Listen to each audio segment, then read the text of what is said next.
with another video. We about to get into a little bit of history. All right. We're gonna still talk about, adults, you know, just our people, man, living home, seeking, better opportunities in foreign lands. So we're gonna talk about that. But at the end of that discussion, I'm gonna talk about more current things that, we should be doing. All right. But definitely going into a little more deeper into the scheme of things, to show you there's nothing new under the sun and why all this is happening at this particular time, in 2019. We're still in 2019 for those of you who don't know. The new year actually starts in March, around March 21st. So we're still in 2019. All right. Want to give thanks to the Great Spirit. Want to give thanks to my ancestors for, again, just using me as a vessel to just continuously bringing the information to the people. And I'm just here to enlighten you, man. At the ending of the day, well, there's no such thing as the ending of the day, but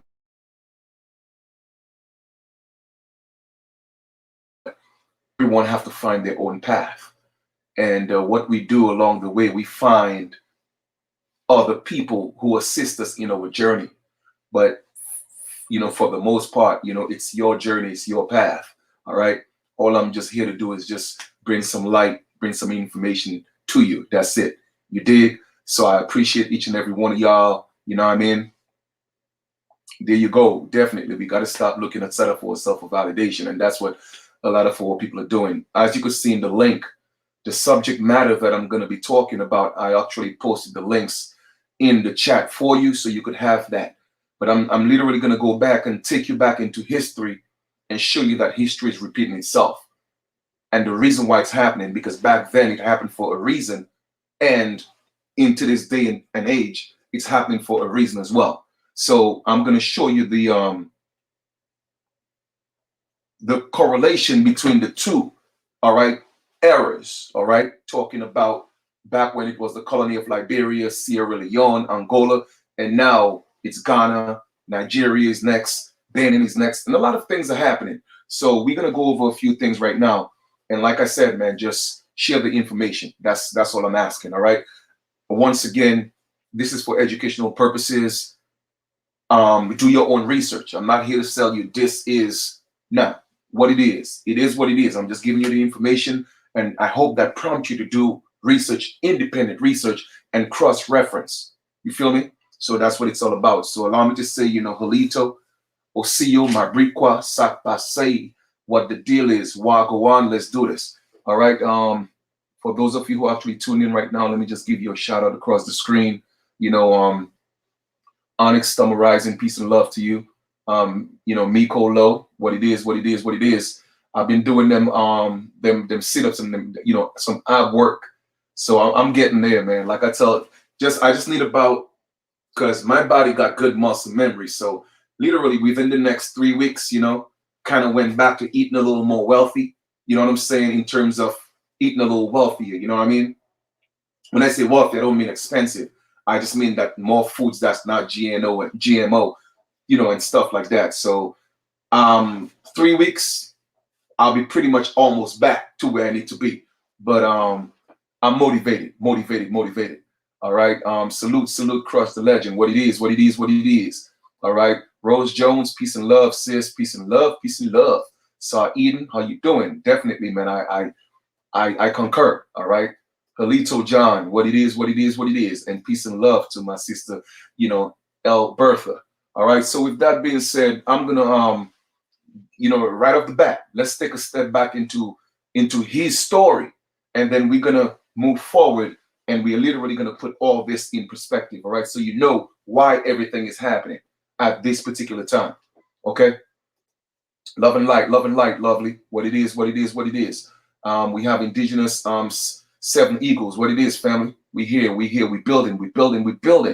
All right, that's what it's about. Making this happen. So let me share my screen real quick.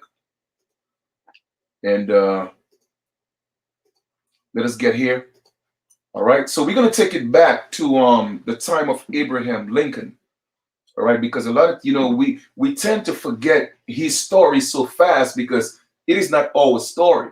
Unless it's attached to us, it's never something that we remember, but it goes into our subconscious mind. So I want to bring some of that stuff forward into your conscious mind to remind you that everything that's happening right now is nothing new. Okay, it's nothing new. Getting American Aboriginals to move to a foreign land, that has always been happening. Nothing new. So let us go back into the era of Abraham Lincoln. All right. Remember, and all those articles are actually in the chat, and it's also going to be below the video. Remember that time Abraham Lincoln tried to get the slaves to leave America. All right. And if you could see the title of the video, it says "Get Americans." Let us just get this really, really clear right now. Not everybody's an American. The United States is not America. So United States citizens are not Americans. We are Americans. All right? We are the original and the only Americans. Everybody else are just United States citizens. So we have to make that very clear. Okay? And when they're talking about slaves, it doesn't necessarily mean that they came here on a slave ship. All right. Our people are prisoners of war in our own land, and yet so therefore we were enslaved on our own land. And let's take it back to what Martin Luther King said: the Negro is what? Exiled in his own land. Like I showed you in previous videos, you could only be exiled in your native land. All right. So he told the truth. Peep the game. All right. No, you don't. But it happened well into his presidency. Aaron Gordon speaks to the man who has tried to paint a true human portrait of the great emancipator, even if we don't want to hear that or hear it, right? But to me, that's a bit of misinformation because it wasn't Abraham Lincoln who freed the slaves. It was actually the Cherokee Nation, you know what I mean, played a vital role in freeing the slaves, but they just gave him the credit. All right, they just gave him the credit.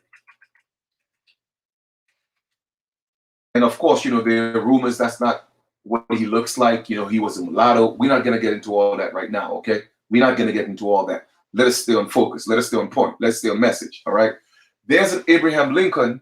You probably know, the tall, bearded, badass president who freed the slaves with his axe while fighting off the Confederate army, which may or may not have been made up of vampires, other than the beard and what a beard it was, and his stature.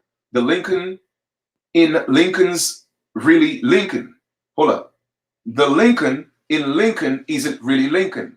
Rather, Spielberg's character and the Lincoln that permeates our culture is one of the ideal, unflawed statesmen.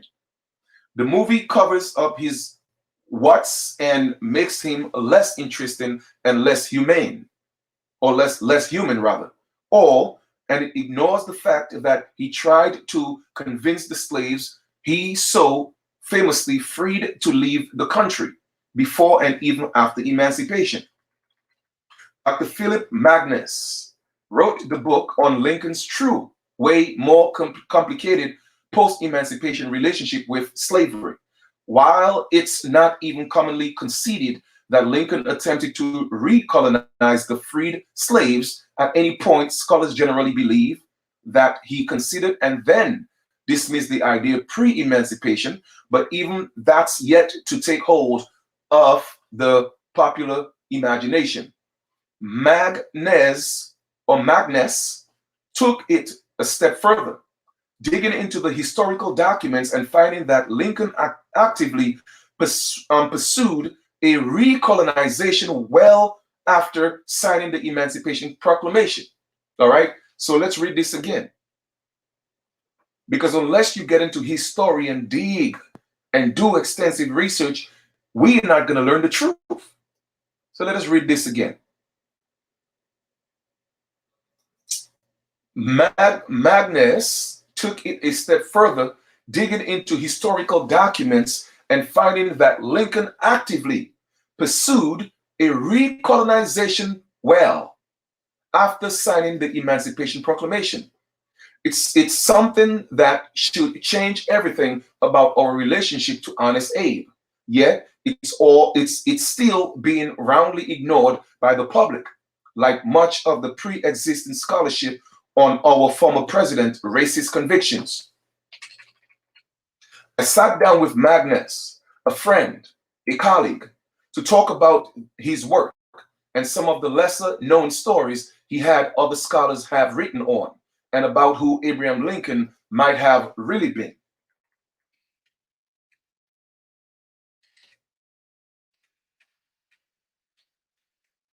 All right. I am sure you uncovered a nuanced, complicated story which you detail in your book, Colonization After Emancipation, colon, Lincoln and the Movement for Black Resettlement. But this is for the internet.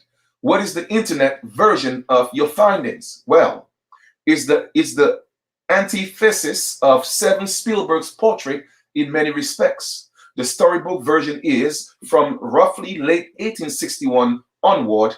Lincoln was involved in some very serious policy decisions or discussions about what the post-slavery United States would look like. And one of his solutions that he offered, drawing on something that had long been a part of his political advocacy, was to colonize the slaves abroad. Historically, the most famous example of this is Liberia, which was founded in 1816. And over the course of the next 50 or 60 years, several thousand former slaves migrated to Liberia and colonized it. Okay? Lincoln liked this model, but wanted to expand upon it, and he was willing to look in Central and South America and across the Caribbean. He pursued this policy for the better part of his presidency, secured funding from Congress in 1862, and carried it out in conjunction with the Emancipation Proclamation in 1863. Previously, there was a fairly strong historical consensus that he had abandoned this idea. Some people even argued that he did it as an intentional political ruse to distract the public from his emancipation policy. Frederick Douglass says the President of the United States has become an, an, in, an itinerant colonization preacher who has made himself look ridiculous by pitching this idea that we should leave the nation of our birth. Once again, much power to Frederick Douglass. You feel me? Because he was an intellect. He was a real scholar. He knew that he was an American Indian. All right. Now, fitting into this marble man caricature. Yes, the clever statesman where everything is a chess piece to bring the population on board with emancipation. So my argument, and I think the evidence is fairly strong in support of this, is that was not the case at all.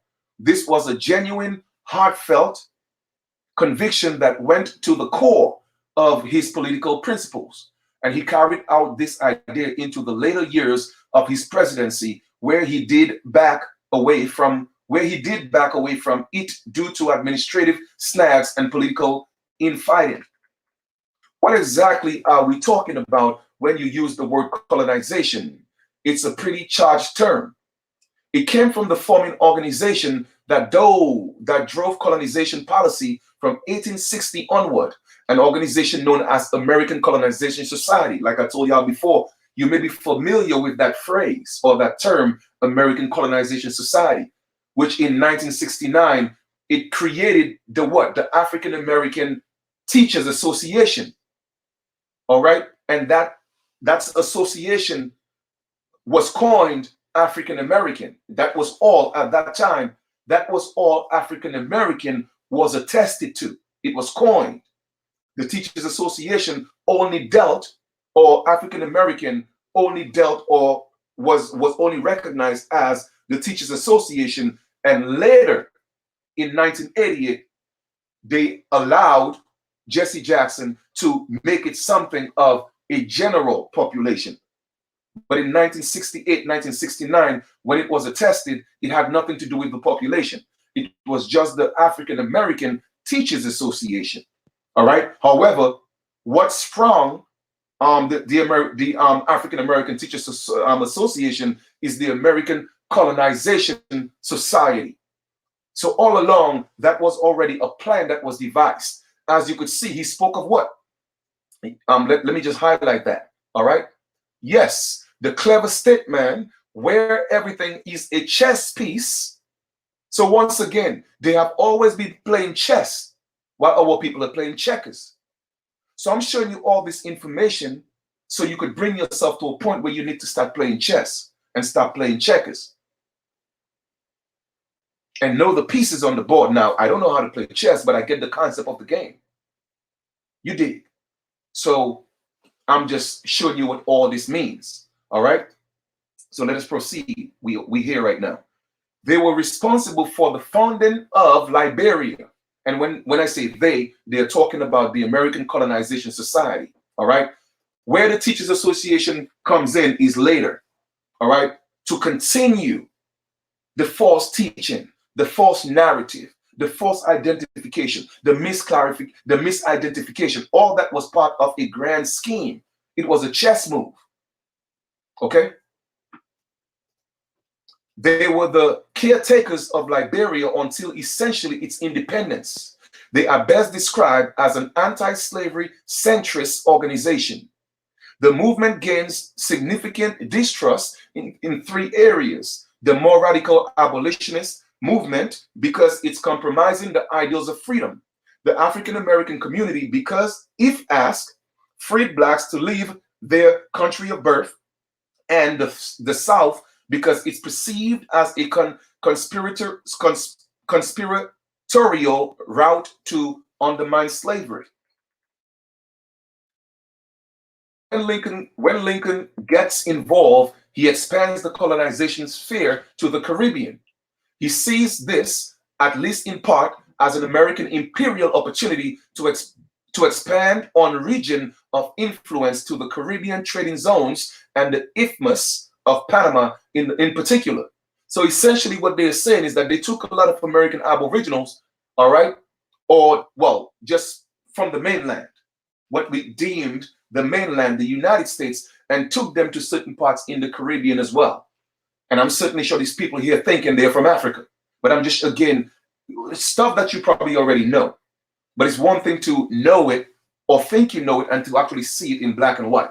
So now you're able to do your own cross-referencing and start putting the pieces of the puzzle together. All right? In fact, there's one notorious colonization speech he gives to a black delegation where he says, I want you to go to Panama and form the highway between the oceans that we have been waiting for, essentially the Panama Canal. Who do you think built the Panama Canal? It was our people. This entire world was built on our people. I don't care whether you go to Africa, whether you go to Asia, whether you go to Europe, it was built on the back of American aboriginals. Now, once again, some people may say, well, Chief, you're being biased. Man, listen, it is what it is. Yes. Even if I don't have, facts to validate what I'm saying, I'm going to give my people the benefit of the doubt because too much have been taken away from us. It's about time we start taking credit for ourselves because nobody could prove otherwise. Everything that has been literally, created, we gave it to the world. But of course, the ideas were taken from us and it was patented by other people. That's what happened. But we created it. We gave the world civilization, all right, whether they want to admit it or not. Did any of the colonization efforts actually come to fruition? One of them actually did come to fruition, and it added it. In addition to Liberia, Lincoln signed a contract with a proprietor of an island of the coast of Haiti called Ile-a-Vache or Ile-a-Vache. All right. The Ile-a-Vache was a small uninhabited island just out of the southern coast of Haiti, part of Haiti's possessions and territory. This contractor a former merchant had been in Haiti and secured a paper from the Haitian government giving him ownership of this island. On December 31st, 1862, the evening before he issues the Emancipation Proclamation, Lincoln met with the contractor and they drafted terms to get federal subsidies, or subsidize rather, transit and supplies to move up to 55,000 colonists to this island. Now, a colonist doesn't necessarily mean someone who's pale. A colonist could just be somebody who goes into another region, all right, to do business or commerce or take over the land, all right, or to to impose their will on the indigenous population there. So anybody could be a colonist, all right, when we look at it from that perspective, because some of the even American Aborigines that they took and put into different parts of the islands or wherever, they were considered colonists as well. Even when it came to Liberia, a lot of the free so-called blacks, they were considered colonists in Liberia because they were not the indigenous population. So anything other than an indigenous population, the indigenous people have every right to label you as a colonist, because now you're bringing competition to their way of life, to their land, and it causes conflict. So from that perspective, any ethnic group could be a colonist, all right? There are multitude of problems that hit this expedition. The first, an epidemic of smallpox breaks out aboard the ship while it's en route to Haiti. The infected settlers were placed in a quarantine zone, but they didn't have enough supplies to handle this from a medical perspective, because they were awaiting second supply ship from that was supposed to bring food, number of medicines, and further workers. Now, let me ask you a question. You see, I like to think for myself. So if a trip from the mainland into Haiti, and Haiti is actually on the Americas, in the Americas, if they were facing diseases, it was a problem for food. It was a problem for medicine. How are you going to tell me all these millions of slaves came all the way from Africa and they were not facing these problems? The majority of them didn't die. Once again, I'm not here to deny anything. I'm just here to make you think. All right? When you're reading, start putting things together for yourself. All right? Because Haiti is in the Americas. If back then, and I'm talking about in the 1860s, if they were in 1862, if they were having that problem, being faced with disease in 1862, what make you think in the 1600s it was better? It was worse. And now you're telling me it's not just the Americas, but all the way across from the ocean? Come on, man. Like I said, y'all could feed somebody else with these games, not me. All right. During the course of the intervention months, or the intervening months rather, a dispute breaks out between the proprietor of the island and his financiers back in New York City, and between the financiers and the Secretary of the Interior in Washington. As a result, the second ship never comes, and in fact, they cancel all the remaining ventures to send further colonists as well. So the 500 are left on this island, and the contractor Lincoln made the agreement with has certain despotic tendencies that emerge over the course of the journey. He decides, as any good autocrat does, to confiscate all metallic money and the former slaves had brought with them and exchange it for paper currency he had issued on his own, and then declared that he's only going to accept his own paper currency as payment for food and supplies on the island. So you see how they stifle you, right? They take away your livelihood. They take away your means of your natural way of living. All right? And they give you a substitute with something that's actually not natural. So whenever you take the ability for people to grow their own food, build their own homes, all right, and make their own clothing, then literally you have enslaved them. And I keep telling my people, You talk about you indigenous and you American Indian and you want to be free, but yet still you want to force yourself to make life in the city. Well, to truly be free, you have to stop putting yourself in a, well, we have to stop putting ourselves in a position where our basic essentials for life, food, clothing, and shelter, we have to make sure that they are not the ones providing that. We have to make sure that we are not at their mercy when it comes for the basic essentials, just for survival, not for living, just to survive. Because anytime someone controls that, then you are a subject. You are subjected to their mercy.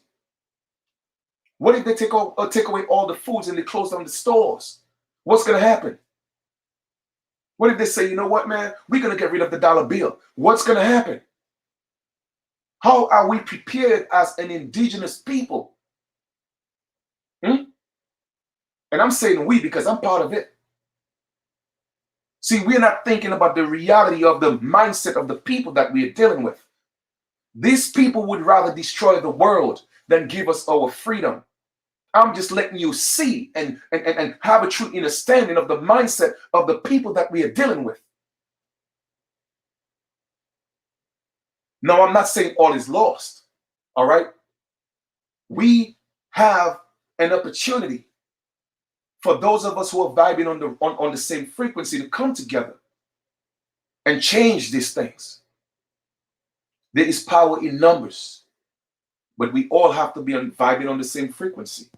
All right. It doesn't mean we have to be in the same mode of transportation. I've said this a million times, but make sure our destination is the same. It doesn't mean we have to be in the same car. It doesn't mean we have to be on the same bus. It doesn't mean we have to be on the same motorcycle. It doesn't mean we have to be on the same plane or the same train. Whatever means that you have to get there, get there. As long as we have the same destination, that's all that matters. All right. Let us continue reading. He refused to build sufficient dwellings, food stocks, or anything that would be necessary to sustain the colony. So like I just said, just to reiterate, once you see they stifle, all right, the means for you to provide food for yourself, clothing, and shelter, then you become a slave to that system. All right. After several months of this, with the smallpox epidemic still raging, the proprietor is driven off the island almost by force of arms. This results in the New York investors coming in, who try to rescue the situation by replacing him with one of their own agents. But then the first work of crops they had planted failed. So that's what they do.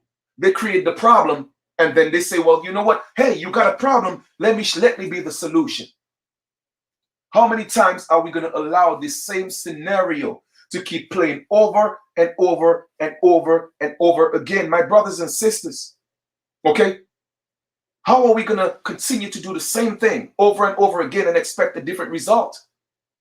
That's called insanity. We have to have a paradigm mind shift, change our way of thinking.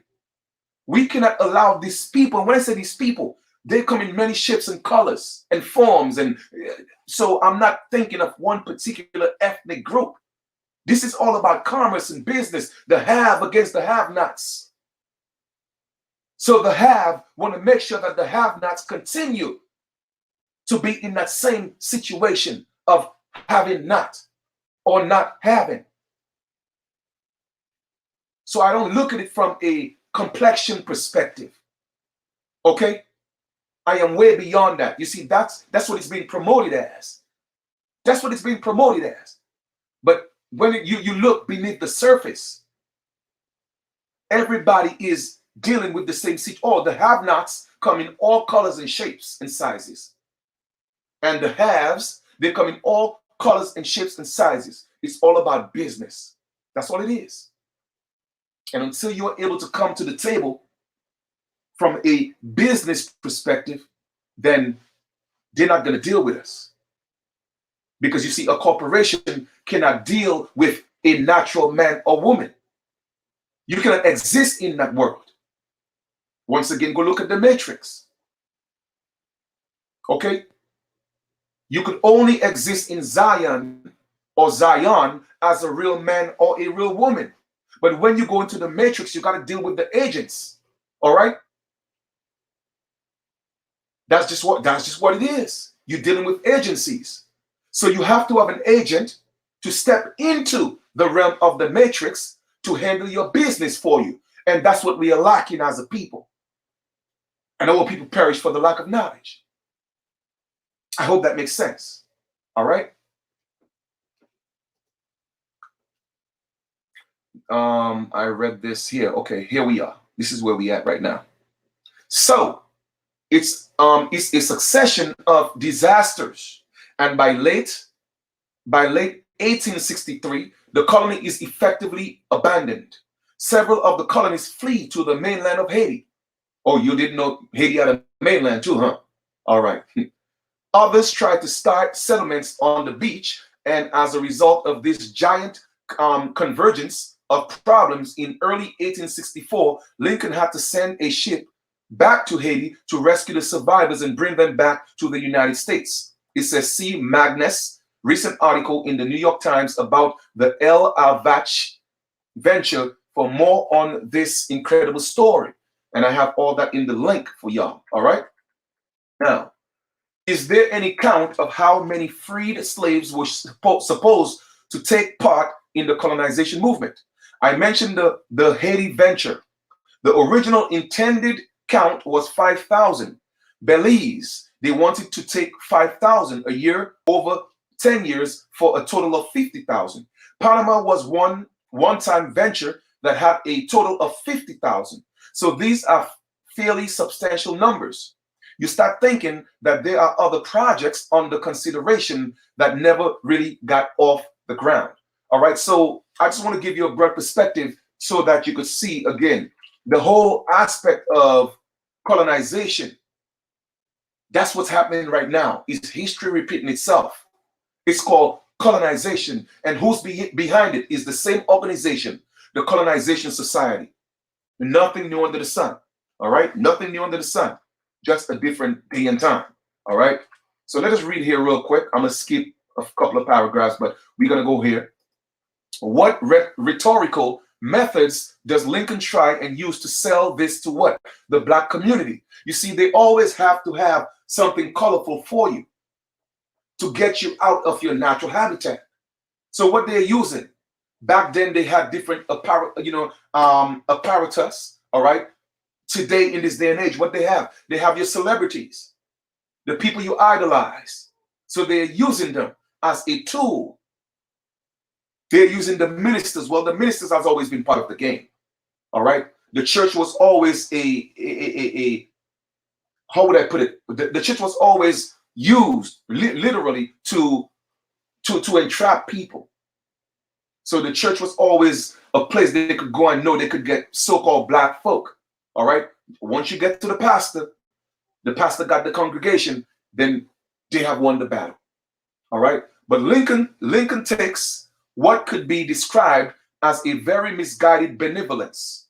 The best recorded instance of this was a speech he gave in 1862 when he invited a delegation of black ministers to the White House and basically told them, you see, like I said, ministers, your pastors, well, I'm gonna say our pastors because they're still our people. All right, they're selling out, but they're still our people. They're just our people who are selling out. Right. So let us put it this way: the pastors and ministers, they have been always there.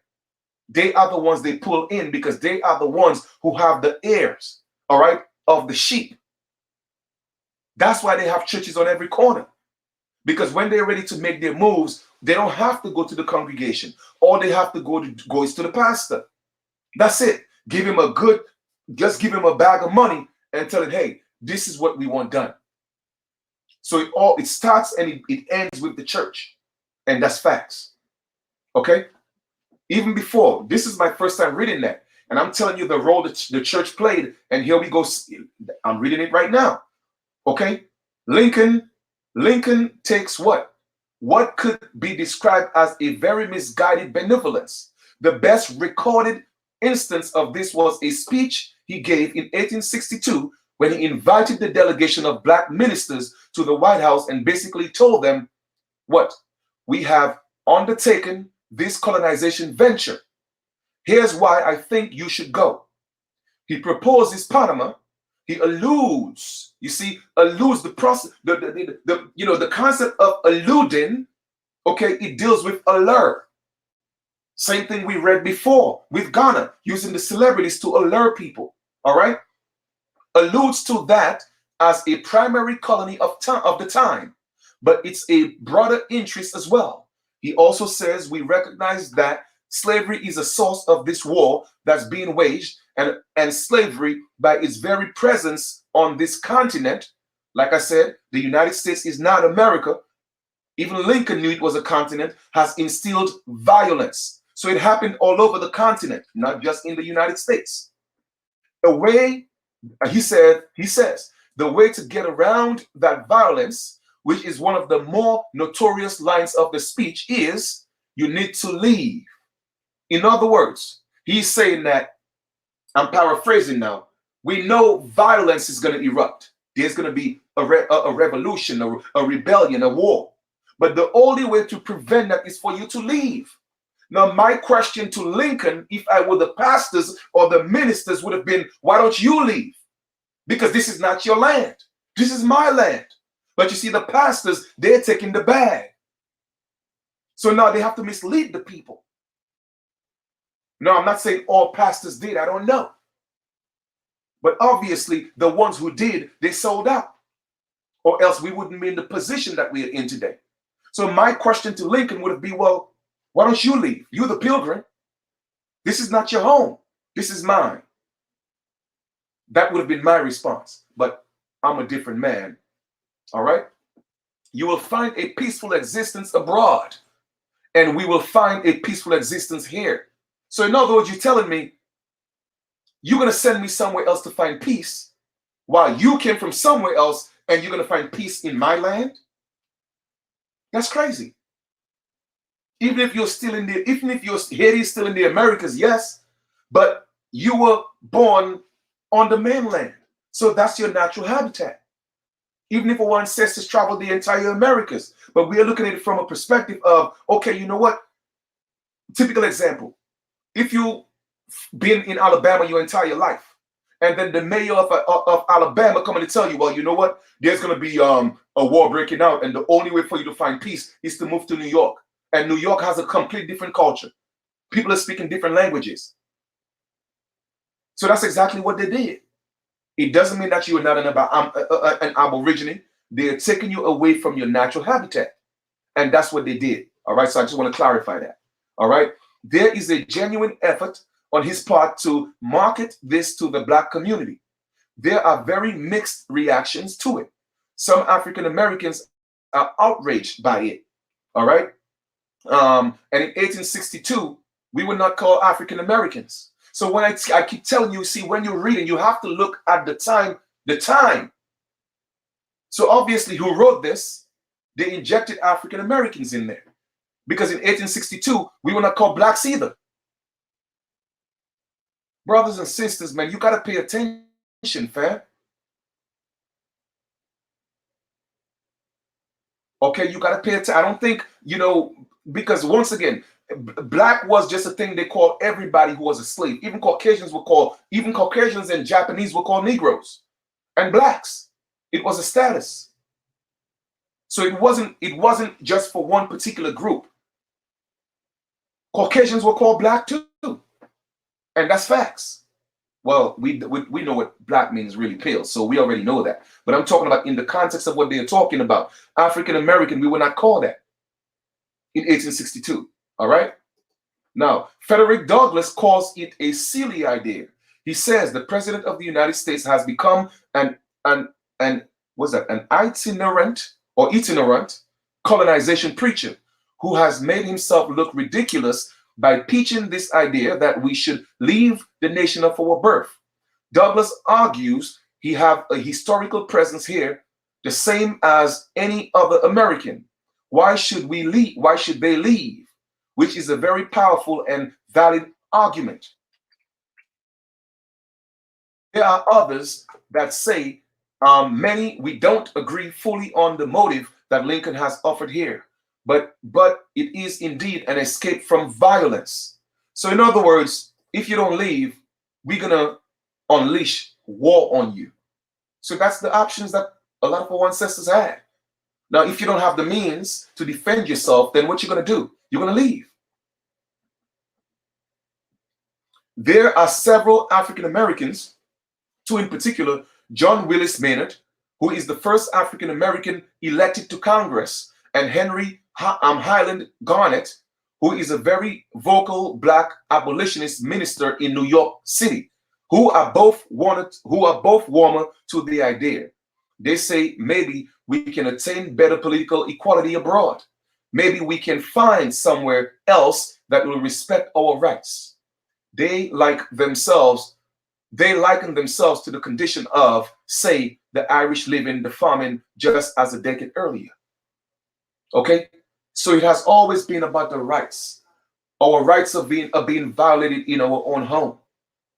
And then we have to flee our home to seek rights that is naturally ours.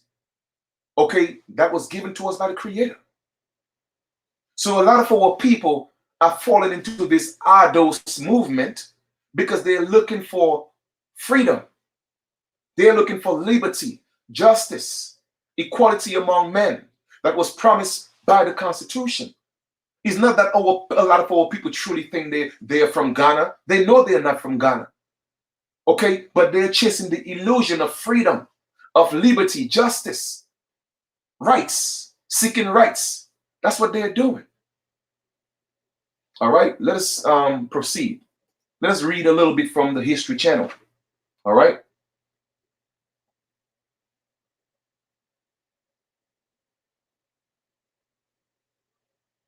Yeah, I'm not sure why they deleted the links, but I'll highlight the links again, and I'll put them in the chat. Okay. So here we have a link from the History Channel. All right. History's Stories: How a Movement to Send Free Slaves to Africa Created Liberia. All right. The biggest question facing the leaders of the United States in the early 19th century was what to do about slavery. Should it continue, or should the U.S. abolish it? Could the country really be home to free black people and enslaved black people at the same time? And if the U.S. ended slavery, would free the men and women remain in the country or go somewhere else? Many white people at this time thought the answer to that last question was to send free black Americans to Africa through colonization. Once again, here we go. The colonization society. All right. They are all around us. And they're also all around this movement in 2019. Because like I said, we haven't hit 2020 yet. We have until March 21st to go. All right. Starting in 1816, the American Colonization Society, which counted future presidents James Monroe and Andrew Jackson among its members, sought to create a colony in Africa for this purpose. This was 50 years before the United States would abolish slavery. Over the next 3 decades, the society secured land in West Africa and shipped people to the colony, which became the nation of Liberia in 1847. All right. Now, this is a picture here. So when you see these people here, Colonization Society of New York, those people are not Africans. They are American Aboriginals. You feel me? The society spent its first few years trying to secure land in West Africa. All right? Because in West Africa, they're like, nah, man, you ain't bringing these people here. They're not Africans.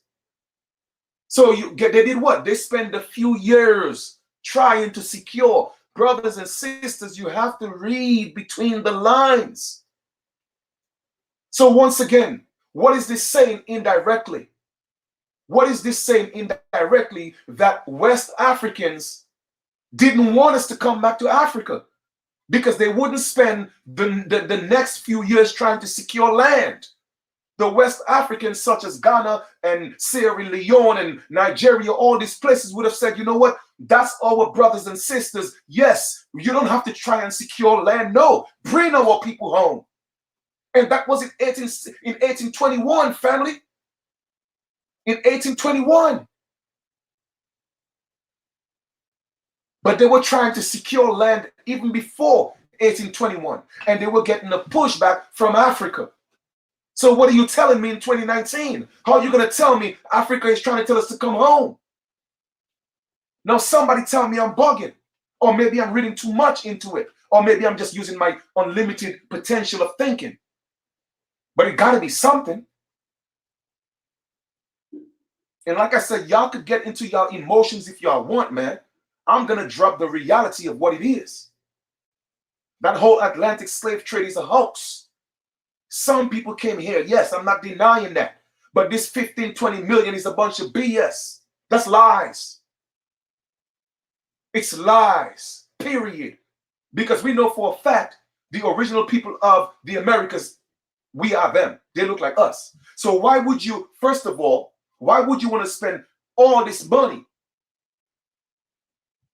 You have to provide food, medical care. You have to have a team, okay? A crew to get millions of people when you already have people here to enslave. Come on, man. You didn't have that much love for us to say, well, we're going to spare you and we're going to go get people in Africa. Come on, man. Nah. I ain't buying it. Okay? If you're selling it, I'm not buying it unless you give me some real money. Okay? Because the paper fiat currency in it. All right? But anyway, the society spent its first few years trying to secure land in West Africa. Now, let me ask you a question again, because I want you to start thinking for yourself. Why would the colonization society have to convince Africans, okay, to provide a door of return for their children that was taken in slavery in 1821? Why would they have to convince them for years? Why is that? Because they knew these people were not Africans. They were not Africans. So how in 2019, all of a sudden we Africans and come back home? But in 1821, when they was actually paying for us to come home, you didn't want to take us? And now you want to charge us to come to your home? Come on, somebody stop me, please. Man, y'all think this is a game. Y'all really think this is a game, huh? But anyway, let's read. I just wanted to kind of like really stop here for a second and ask us to really think about what I'm saying. Because you see, I'm reading it and I have to say it over and over again so it could really set in. In 1821, Africa didn't want us. And at that time, the colonization society was actually paying. They were actually paying to send us back home if that's where we came from. Africa didn't want us. They had to try to secure land. How do you think they did that? They had to kill some Africans to get some land. Let's keep it real.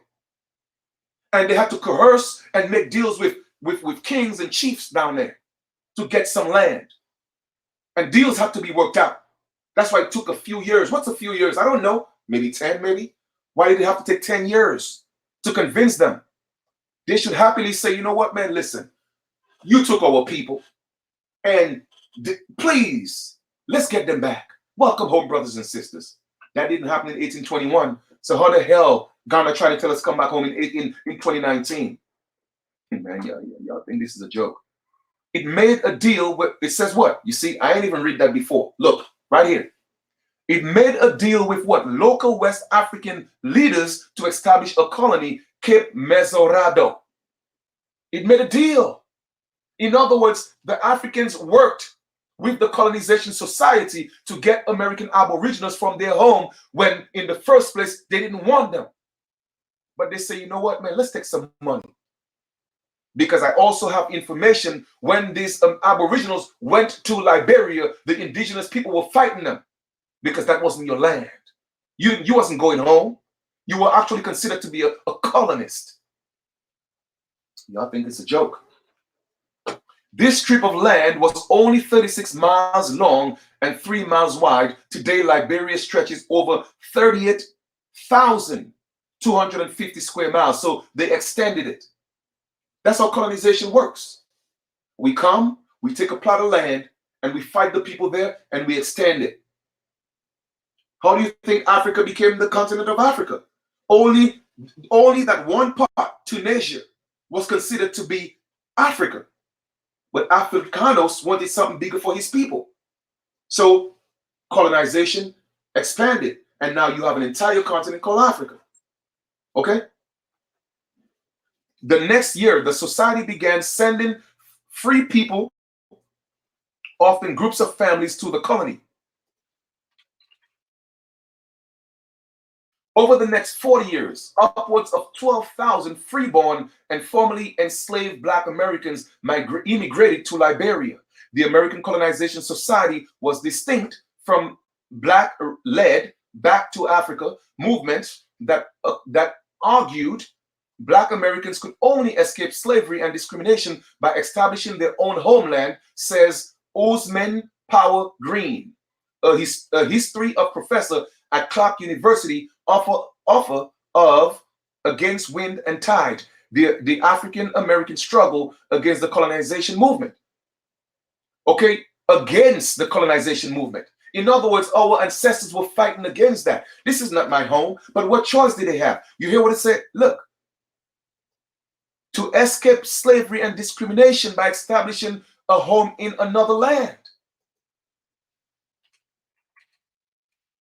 Though some free black Americans may have supported the society's mission, there were also plenty who criticized it. They argue that their sweat and blood, their family who were once enslaved, built this country.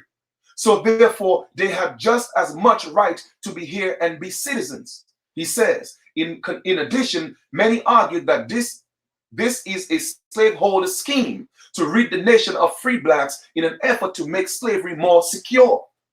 Because the people who were there, in other words, the American Aboriginals who was walking around in feathers or free, and then you have people who were enslaved talking about, hold up, how come they're walking around? That would incite revolution and rebellion. So they wanted to get rid of them. So just opening up your mind a little bit. In the beginning, the American Colonization Society didn't uniformly believe that slavery should end. The society was made up of white men from the North and South, including slave owners who felt that free Black people undermined the institution of slavery and should be sent away. Others in the society felt that slavery should be gradually dismantled, but that Black people could never live freely with white people. Okay? As the abolitionist movement grew in the early 1830s, abolitionist criticism of the society began to erode its support. Unlike the white people in American colonization society who believed that slavery should gradually end, abolitionists called for an immediate end to slavery. In addition, many abolitionists considered it cruel to deport Black Americans to Liberia, where they struggled to survive in a new environment with new diseases. Okay? So if that's where they had came from a few years ago, why would it be a new environment? Why would it be new diseases to them? Obviously, they have never been, because that's not their home. That is not their original habitat. Come on, man. In 1854, future President Abraham Lincoln agreed with the sentiment when he gave a speech that mentioned colonization as an appealing solution to the moral evils of slavery, but noted its logistical and ethical challenges. Now, I'm not going to read the rest of that, because I have a lot of information to kind of like browse through, but I'm going to put, again, I put all that in the chat. I know someone mentioned that some of the links, for some reason, it disappeared, but I'm going to put all the links in the chat again, and it's also below the video. All right. So we got a lot of stuff to cover. All right. We have a lot of stuff to cover. Let us go to the next one. So right now, this next article I'm about to show you, I haven't verified the source. So please fact check.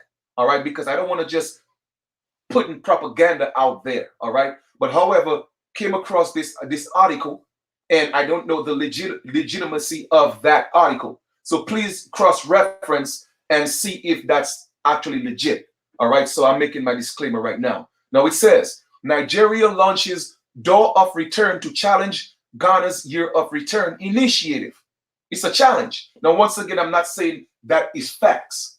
I just came across the article, and I want you to do your own research on that. But either way, that's neither here or there. I'm going to read the article. Okay.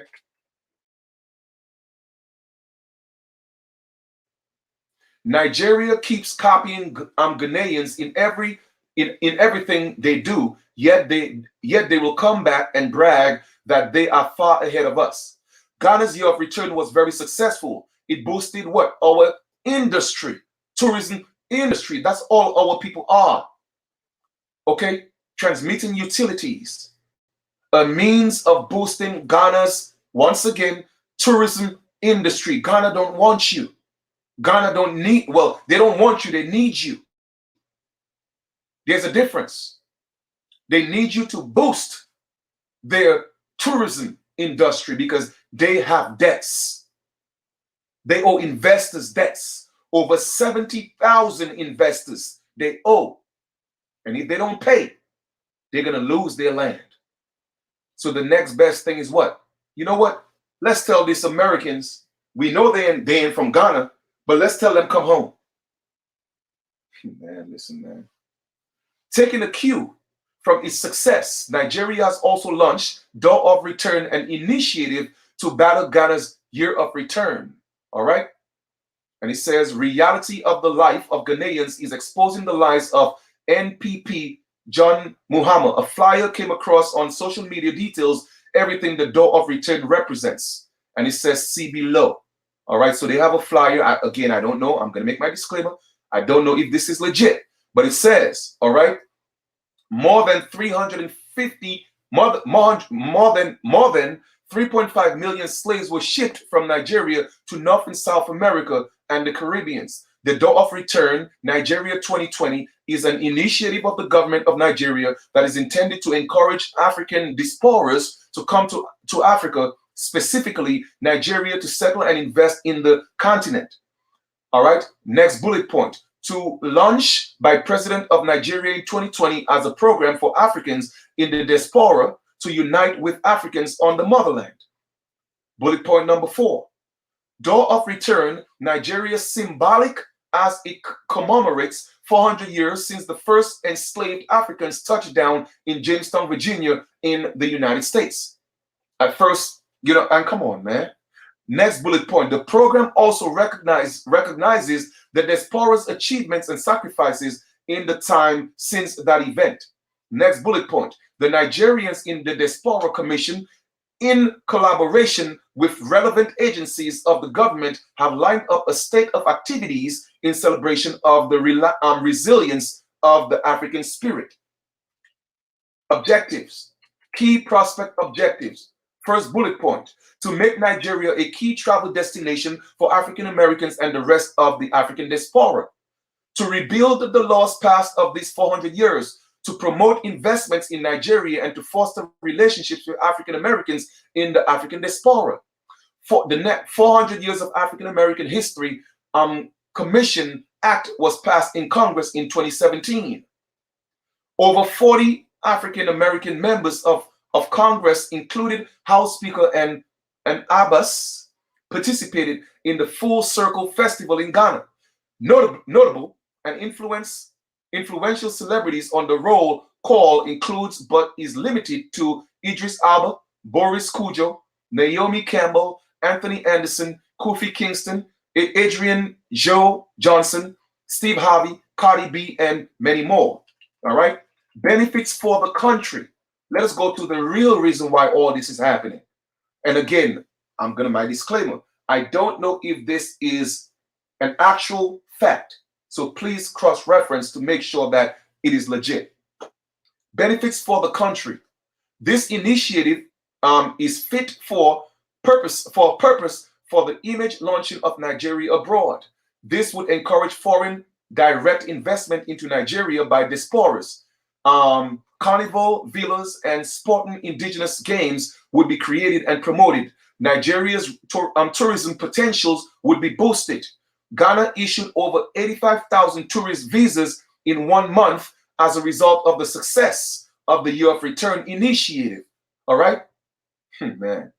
The Door of Return Nigeria 2020 would cement Nigeria's Pan-African legacy and put a global spotlight on the country and help to position her as a historic, cultural, and vibrant hub of Africa.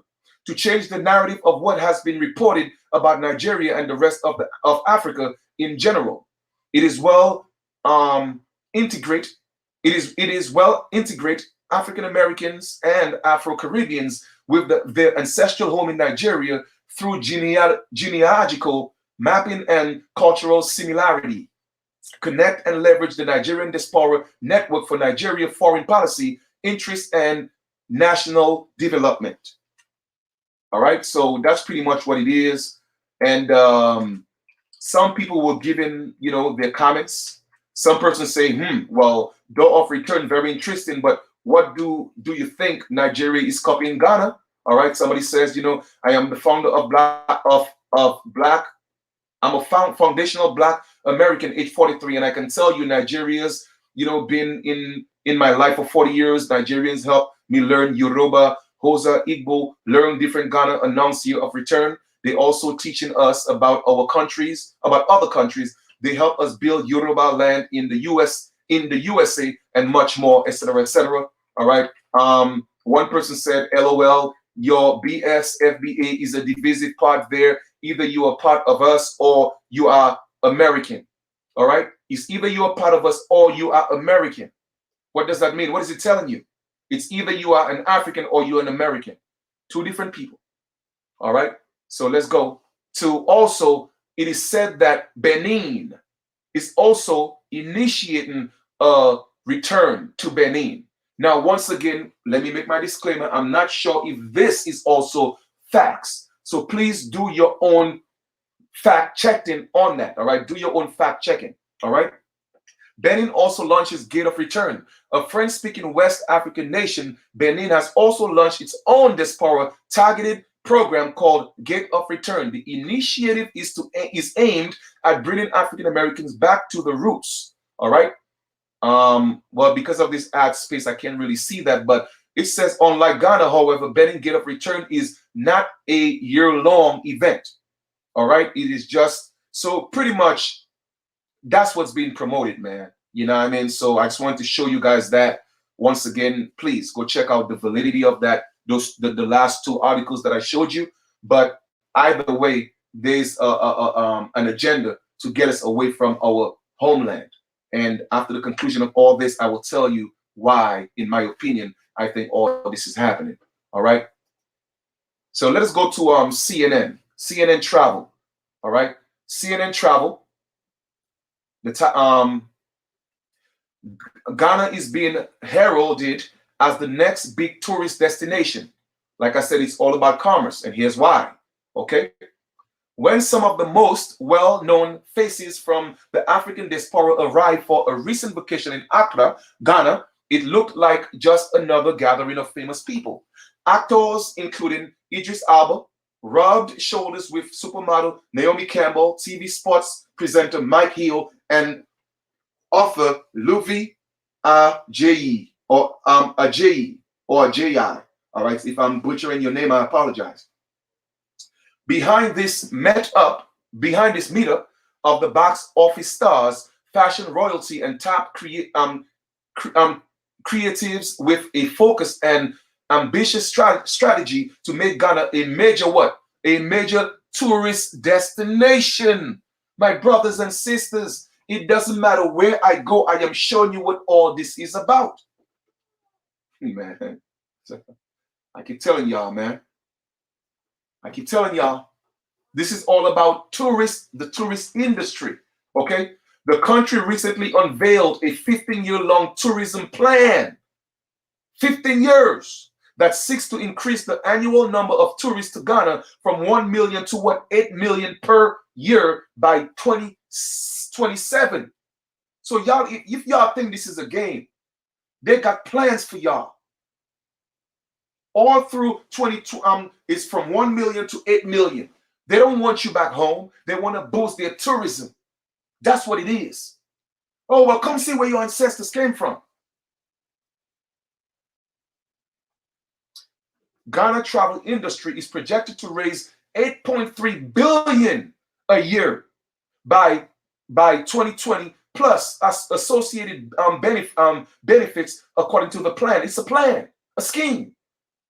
8.3 billion a year. Instead of you, my people, stay here, put our money together, do group economics, buy land or get land or acquire land and do what we have to do. Y'all want to go spend your money and build another country's economy where you're not from. This is not funny, man.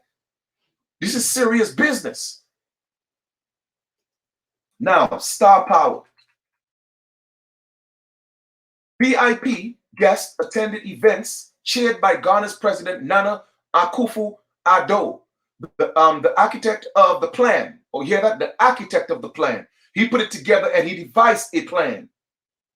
Let's tell this American Aboriginals, these American Indians, the American Negro, they're from Africa. Let's bring them to Ghana. Let them spend their hard-earned money. Let's give them the illusion they're coming home. All right? Let's read this again. VP or VIP guests attended events chaired by Ghana's President Nana Akufo-Addo, the architect, all right? The architect of the plan to boost tourism and diversity the country economy through reaching out to its diaspora, while guests took part in conferences, festivities, and trips across the country to discover its unique sovereign heritage. It's a plan, okay? Look at all these people. Those are the people that you support. Those are the people that you give all your support. Them. They're the ones deceiving you. I'm not going to read all of that again. You know, you could go ahead and read it for yourself, all right? But I'm just giving you the information and you do what you want with it, all right? Let us go to the next article. All right? Right of abode. All that stuff is in the link below, okay? It's all about the Benjamins. You're absolutely right, fam. Absolutely right, okay? Ghana, right of abode. Ghana, from whose shores the majority of 15 million Africans passed into slavery. Okay, they're saying, now check this out.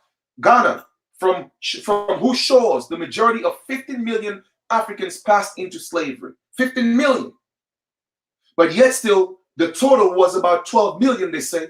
But now 15 million came from Ghana. So where's Nigeria's stake in that? Where's Benin's stake in that? Where's all the other parts of Africa? How many millions did they take? By the time you look at it, we're looking at a number of 200 million. So y'all tell me how is all that making sense if Ghana alone claiming 15 million has invited its descendants in the diaspora to return home? When literally Ghana is only what, 92,000 miles with a population of only 30 million people? Man, like I said, y'all go sell that story of the transatlantic slave trade to somebody else, okay? Who ain't proud to be who they are. I am proud to be an American Aboriginal, all right? The country has had a long history from the days of its first president, Kwame Nkrumah, of encouraging the return of persons of African descent to help with the continent's development. That's all they want you for.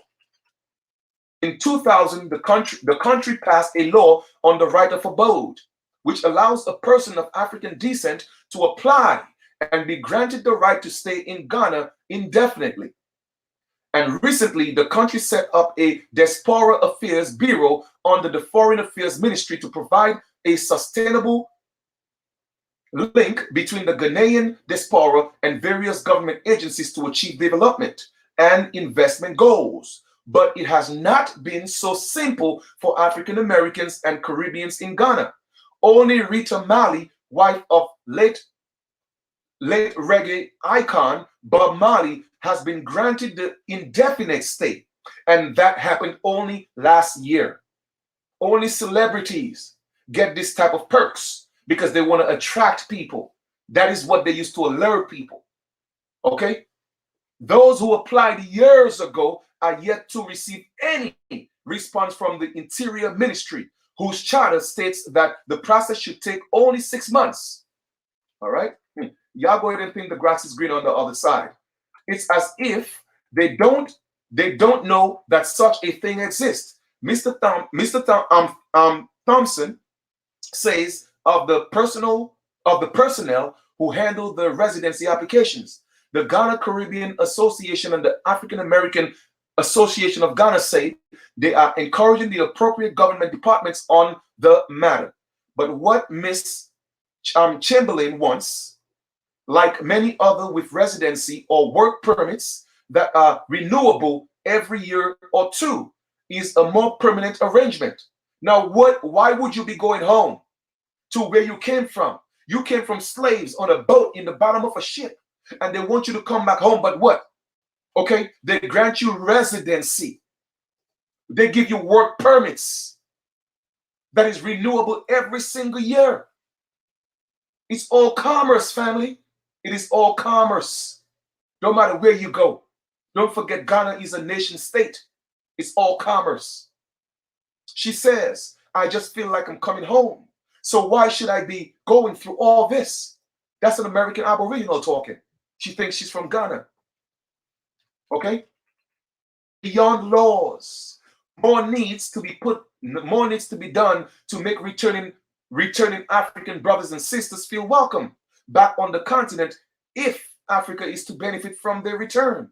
Samuel Amankwa, hope I'm pronouncing that right, or Amankwa, the director of the research at Ghana's Interior Ministry, admits that the authorities need to engage more.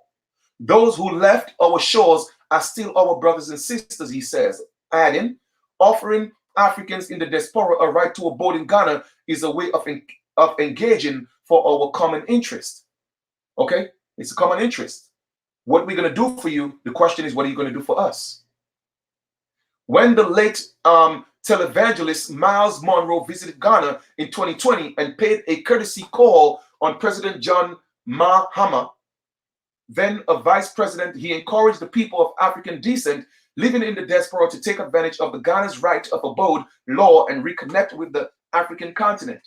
Mixed feelings. Despite some initial setbacks, people of African descent continue to migrate to the continent, though not in the expected droves. And like Florindo Johnson, who just retired from Delta Airlines this January, says, it's important to encourage more blacks to come.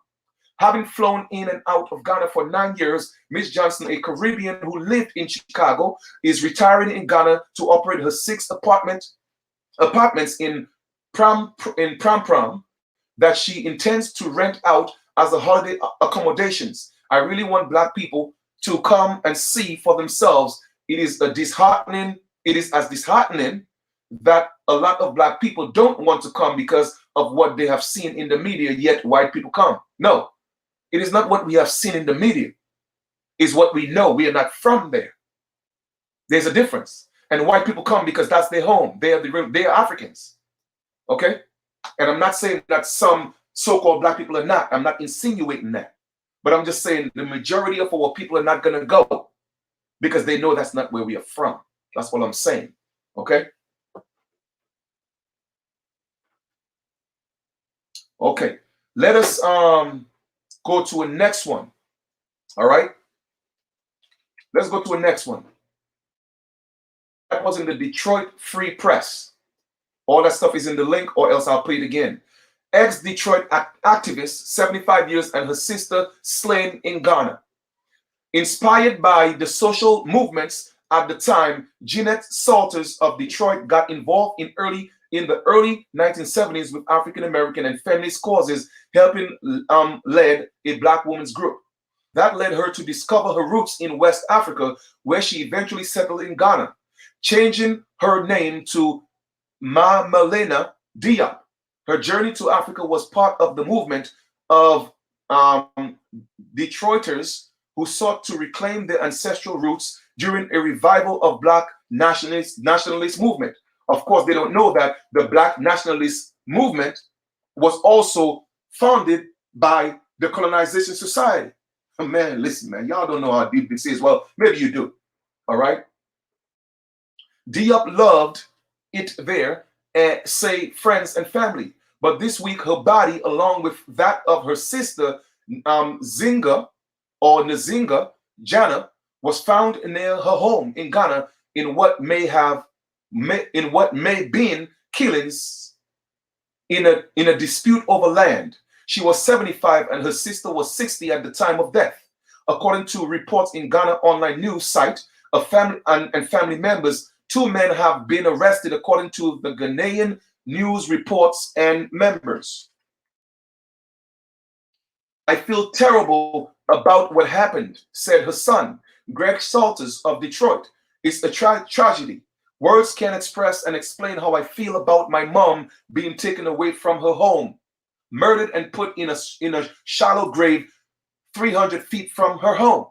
Salters said his mother and aunt were killed by people who wanted land she had legally acquired from the Ghanaian government. Some locals decided they wanted to take the land from them, he said. My mom went to court over that and won. I guess the locals decided they were going to take matters into their own hand, he said, and they decided to abduct and murder them. A report on the myjoinonline.com said that the sisters had gone into missing, and a search in their room Tuesday afternoon revealed blood on the floor and a blood-stained cudgel believed to have been used to hit them. Her dogs had been poisoned several weeks ago, and said family members and the media report. The report said that the dispute also may have been over who has the authority to be a chief, with others trying to say that the sisters could not legally be chiefs. But family members in Metro Detroit say that the story doesn't add up, since the sisters could not be chiefs in that area because they were women. Friends and family of Diop mourned her loss, saying it was a tragedy for her to die in a land she loved so much. Diop had moved back and forth between Detroit and Ghana over the years, and was a dual citizen of the U.S. and Ghana. She was last in Detroit 2 years ago for the funeral of a relative. She loved that place, said Diop's daughter, Cheryl Salters. She loved Africa. The people were nice. A family member or friend of Jana could not be reached for comment. Diop's close friend, Thea Siemens of Grosse Pointe Park, was in shock when she heard about the deaths. My mind went blank. I shed some tears. She said, it's beyond a travesty that she should lose her life in her adopted homeland. She loved Ghana and she loved the Ghanaian people. Family are now trying to get her body back into the U.S. The United States ambassador has contacted them to notify them of the deaths of the sisters, said family members. The family is trying to raise money through GoFundMe to ship the sisters' remains back to Detroit. Diop was originally from Cleveland, but moved to Detroit as a young woman, said Siemens. She became involved in radical politics, social movements in African American and women's movements. In 1973, she helped set up a Detroit chapter of the now defunct National Black Feminist Organization. She was also a social worker and a counselor, said family members. Several years later, she traveled to West Africa countries, the land of her origins. Well, I guarantee you, if she's from where? Originally from what? Cleveland? I promise you, she'll find out that she was an American Indian. Okay? But of course, they did all this popular, DNA test, and they tell them they're from West Africa. Well, anyway. But anyway, that is the story here, and all that stuff is in the link below, so you could go ahead and check that out yourself. And don't get me wrong, all right? I'm not insinuating that everyone who goes to Africa or everyone who goes to Ghana have a bad experience. That's not what I'm insinuating. I have to make my disclaimer. Okay, that's not what I'm saying. What I'm saying is this, all right? America is the home of the American Indians. That's our home. And no, we should not allow anybody to convince us that anywhere else is our home. All right. That is my underlying message here. All right.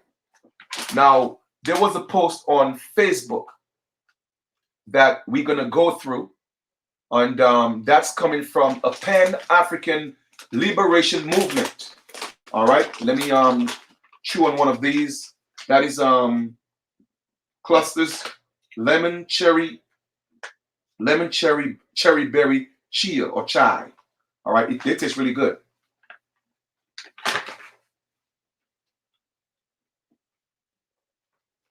Give me a second here. Let me just come back to you guys here for a second.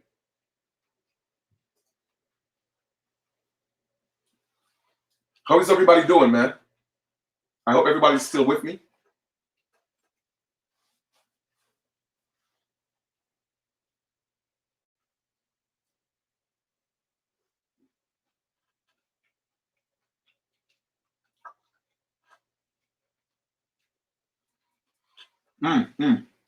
Let me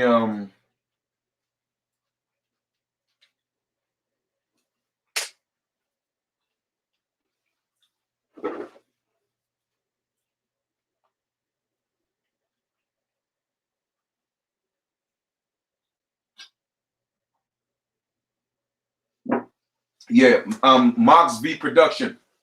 All right, definitely, brother. I know you you're definitely the link in North Carolina for land. So you know I got your number, you got mine, so we'll build on that for sure. All right. But I just put all the links in the chat again. All right. Indeed. They're kicking. They're kicking on our people. All right. So let me share the next link with y'all. Let us get into that. And that is from a Facebook group, a Pan-African group, Pan-African Liberation Movement. It says Accra, Ghana. All right. All right. Kuku Sintim Misi or Misa, a popular comedian here, likes to tell a joke about the African American who immigrates to Ghana. Brother, open quotes. Brother, I have found my roots. The African American crows. A local shakes his head, wondering why anyone with a coveted United States passport would choose to move to Ghana. Move to Ghana, the motherland? The Ghanaian cries, I want to escape the motherland. And that's just facts. All right? I mean, some people may look at it as, Chief, you're being biased. Maybe I am. But everybody's trying to leave the so-called motherland. Why is our people trying to run to the motherland when it's not yours? All right? Just letting you know what it is. Okay? Mr. Symptom, Mr. Story gets laugh because it rings true. Last year, the number of Ghanaians applying to legally enter the United States tripled. In the same year, Ghana currency lost nearly 2/3 of its value against the dollar. Many skilled and educated Ghanaians have fled that Mr. Smith, Mr. Sintim Missa, has the impression that nobody wants to live in Ghana anymore. Nobody that is except African Americans. You hear what the Ghanaian is saying? Nobody want to live in Ghana anymore except what? Except African Americans. I'm not making this stuff up, family. I'm not making it up. Promised Land, U.S. officials estimated 1,000 African Americans live in Ghana, mostly in its capital, Accra, and that an additional 10,000 visit as tourists each year. By many accounts, the country attracts more Black Americans than any other in Africa, and by a wide margin. In recent years, hundreds have decided to relocate, drawn by beautiful beaches and a tropical climate, low living costs, and most of all, a sense that this historic heart to slave trade is an ancestral homeland. Right? That's what they're using to allure you, right? Mona Boyd, and a Kansas native married to a Ghanaian, runs a car rental agency in Accra. Ada Willoughby, a retiree from Tennessee who moved here in 1995, remains even after her husband's death. from cerebral malaria. Michael Williams was the head of the African Studies program at Simmons College in Boston when he came here looking for a wife. He married a Ghanaian woman, Afua, in 1995 and stayed on to run an exchange program for the US students. Another professor, Lisa Aubrey, bought a house and keeping her post at Ohio University, teaches part of the year at the Ghanaian or at Ghana's leading university.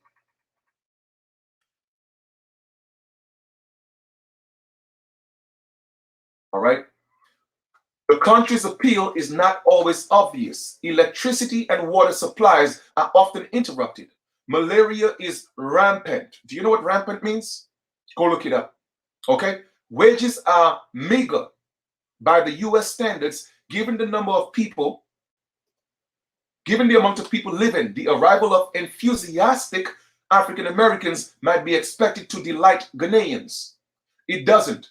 Far from seeing African Americans as kin, most Ghanaians lump them together with other Americans, calling the whole lot Abruni, which in the local Twa language means white or foreigner. If y'all think this is a game, all right, and I'm not saying every Ghanaian feel that way, but this is the general consensus because they know we are not from there. I'm going to read that again for you, for those of you that's actually in denial. Okay? You want to convince yourself so much that this is your motherland. Life didn't originate in Africa. Okay? Africa is not the only place with the sun that produces melanin in people. Or that, you see what I'm saying? Anyway, let's read this again.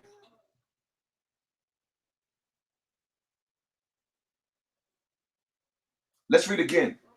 It doesn't, far from seeing, okay? It doesn't, far from seeing African American as kin. Far from seeing that. All right? Once again, every skinfolk and kinfolk, I'm just keeping it real. Most Ghanaians lump them together with other Americans. Okay? With other Americans. Why didn't they say with other African slaves who came home? With other Americans. Calling them or calling the whole lot Obruni, which in the local Twi or Twi language means white or foreigner. I didn't say it. Okay? With better education and deeper pockets, African Americans strike many Ghanaians as what? Arrogant. When they get into any situation, they want to take over. And we are not like that, says R. Williams, whatever that name is, I don't want to butcher it, an official with Ghanaia's Commission on Culture. That's an official saying that. So a lot of you may think I'm being biased. No, I'm not. I know what's said and what's felt. And I'm not saying everybody feels that way. I'm not saying that. And by no means I'm trying to down Africa, Ghana, Nigeria. No, I'm not doing that. I just want the world to know that we have our own identity. We are a distinct people. And this is our homeland, America. Now, we don't mind working with anybody else, but we're going to work with you as who we are. But first, we got to take care of ourselves. We got to handle our business first before we clean anybody else's house. How are you going to live in a glass house and throw a stone? How is your house going to be dirty, but yet still look at your neighbor and say, hey, your house is dirty? You got to clean your house first. That's what we need to do. So we would rather go to Ghana and unite in Ghana as Americans, because that's what they look at you as, Obruni, all right? Meaning that white or foreigner. So when you go there, you have to unite anyway, because that's your culture. That's your ethnic group coming together. Why do we have to go to that extreme into another land to form a community? Why can't we do it here? Come on, man. I'm just saying, maybe it's me. I'm bugging. You know, sometimes, I guess Chief Kalanago just talk too much, I guess. Because I'm trying to wrap my head around all this. All right?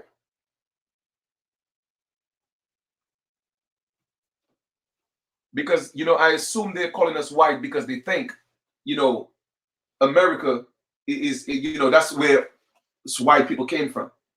You see what I'm saying? So I'm assuming that's why they saying that. But let's go. Indeed, many Black Americans living in Ghana find they aren't particularly welcome. I'm just keeping it real. And wonder whether they need a new civil rights movement to secure a place in their adopted home. So now you want to go to Ghana and create another civil rights movement?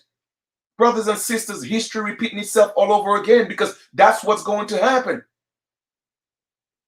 If you put crabs in a barrel of crabs, trust me, it is going to be war. Now, I'm not calling our people crabs. That's not what I'm saying. It's a metaphor. What I'm saying is this. If you put people in an environment where people are already struggling and you are coming with a little more, there's going to be envy. There's going to be jealousy. There's going to be hatred. There's going to be animosity. And all of a sudden, you become the enemy and you become a target. I'm just saying. Okay? Ghana forbids, let's read some more. Ghana forbids American residents from taking most government jobs. Now, I'm not saying that. This is coming from a Pan-African liberation movement. This is not from an Aboriginal or American Indian platform. No, that's coming from a Pan-African liberation movement. So why would they be telling the truth? Or why would they be telling a lie? I'm just saying. I'm just looking at it for what it is. What reason would they have to lie if they're promoting us going back to Africa? They're just telling you what it is. So let's read this again. Ghana forbids residents from taking most government jobs. Hospitals charge them higher fees. Americans cannot vote in elections or participate in local politics. It is virtually impossible for them to obtain citizenship or permanent right of abode. It is temporary. And like we just read before, we just solidified that. Only Rita Malley, Bob Marley's wife, and her family had gotten permanent up to a certain point. Everybody's there temporarily. Okay. It says permanent right of abode even after marrying a Ghanaian. Okay? The infamous slave castles along Ghana's coastal impose entrance fees on Americans that are 30 times as high as those paid by locals. Come on, man. I'm not making this up. I'm not making it up. The infamous slave castles along Ghana's coastline impose entrance fees on Americans that are 30 times as high as paid by locals. Because you are a foreigner. You're a tourist. Of course, they're going to charge you the fees that tourists pay because you are not indigenous. Y'all going to learn the hard way, though. Y'all going to learn the hard way. Unfortunately. All this annoys Iveta Shipman, who moved here from Atlanta 5 years ago with her husband, gave birth to a child named Free Soul, and started a business exporting local made clothes. The 37-year-old Miss Shipman realized a long-time dream by moving to Ghana and connecting with her heritage. In Ghana, she made friends and gradually learned local ways, but still felt like an outsider. She says, after 3 years, she tired of Ghanaians seeing her, or she's tired. After 3 years, she's tired of Ghanaians seeing her not as a black sister, but as a dollar sign, and moved back to the US. Come on, man. I keep telling you, our people, everybody have to experience their own journey. They all got to come back home. Because that's not where their soul started. The soul is at. That's not where it's at. So at the end of the day, they're all going to come back home because they have to go face the reality for themselves that you are a foreigner in this strange land. This is not the land of our ancestors. It's not.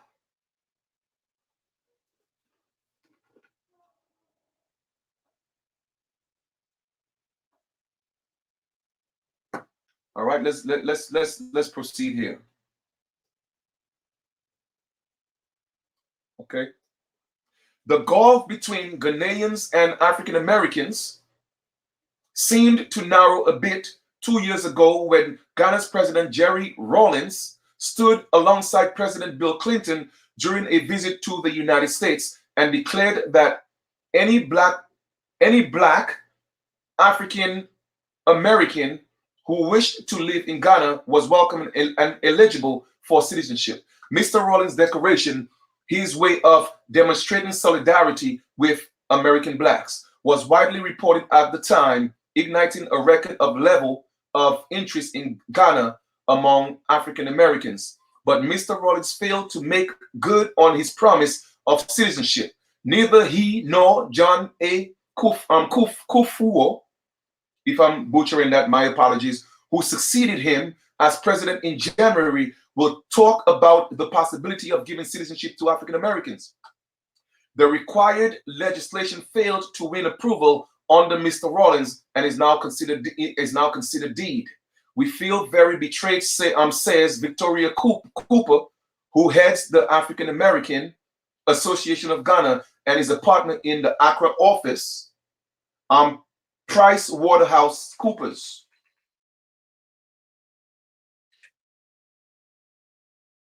It's like we have been hoodwinked. Oh, all right, really. Ghanaians want our money, but they don't want us. That is just the hard reality of it, man. Not just Ghana, Africa, period. Frustration bubbles up one February afternoon. Frustration erupted. The U.S. Ambassador Catherine B. Robinson drove early 3 hours on a crumbling, potholed road in order to address the African Americans who lived in the historic slave trading communities of Cape Coast and Elmina.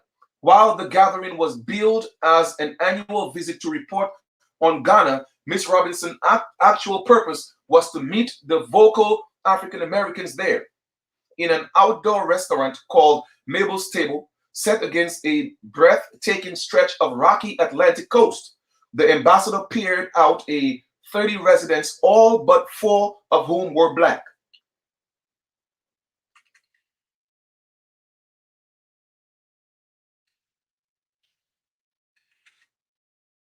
The crowd at Mabel's was diverse. Nathaniel Ha Levy from Mount Vernon, New York, owns the restaurant with his Ghanaian wife and is a self-black Hebrew who is a self-styled black Hebrew who counts among his ancestors an ancient tribe of African Jews. John Childs is a retired teacher from Philadelphia who lives here around, but admits that without my pension, I would be on the next plane out. Amakos Robinson, dressed in a headscarf and an African dress, stages reenactments of slaves being sent to the New World for African American tourists. Gladys Rice, a nurse from Detroit, runs a health clinic supported by her U.S. church. All share the belief that Ghana is a special place for African Americans and that this is where they belong. The ambassador and her 2 aides steered the discussion away from emotional issues, but Miss Robinson's husband, Akufo, a retired New York firefighter, complained about his humiliating experience trying to renew his visa. Ghanaians have threatened him with deportation. He insisted, perhaps as a way of getting him to pay a bribe, since he considers himself a surviving descendant of Africa. Why can't he be a citizen of Ghana? Others agreed that the visa process is unfair and that citizenship is overdue.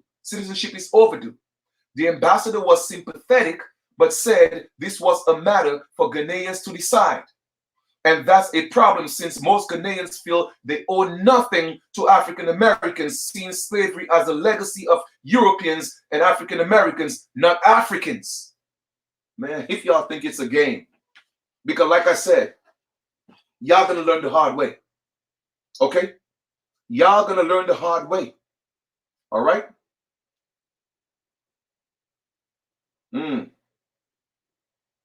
Y'all gonna learn the hard way. Let's read this again. The ambassador was sympathetic, but said this was a matter for the Ghanaians to decide. Okay? In other words, we cannot make an executive decision. We have to leave it up to the Ghanaian people. And that's a problem since most Ghanaians feel they owe nothing to African Americans, the American Negro, seeing slavery as a legacy of Europeans and Americans, not Africans, because they know it didn't happen. Okay? The African role in the slave trade is not an issue in Ghana, says Audrey Gagzikpo, a newspaper columnist in Accra. People here are totally detached from any guilt or responsibility for their ancestors selling other Africans into slavery. It's like there's some collective amnesia. Some African Americans are determined to end this amnesia in Eastern Ghana. Kwadwo O Akpan, who moved from Detroit here with his wife and 2 children a decade ago, sits under a straw gazebo, watching 3 men saw a piece of wood. One holds the wood, the other saws, and third watches from his seat. Mr. Akpan, who is 56 years old, and has taken a local name, can see a banana plantation and the man-made Volta Lake below. He calls this spot Rooster Park Lake View in honor of the African American civil rights pioneer. Around him, 7 houses are going up slowly. Mr. Akpan wants to build a total of 50 homes by the end of the year. This is a personal quest, he says. The homes are to be sold to African Americans and other descendants of Africa. Prices ranging from $19,000 to $30,000 are low because Mr. Akpan has persuaded local leaders to give him a tract of land as compensation for the misdeeds of Africans, slaves traded hundreds of years ago. Unprecedented gesture in all of West Africa. The gesture, according to Mr. Akpan, is apparently unprecedented.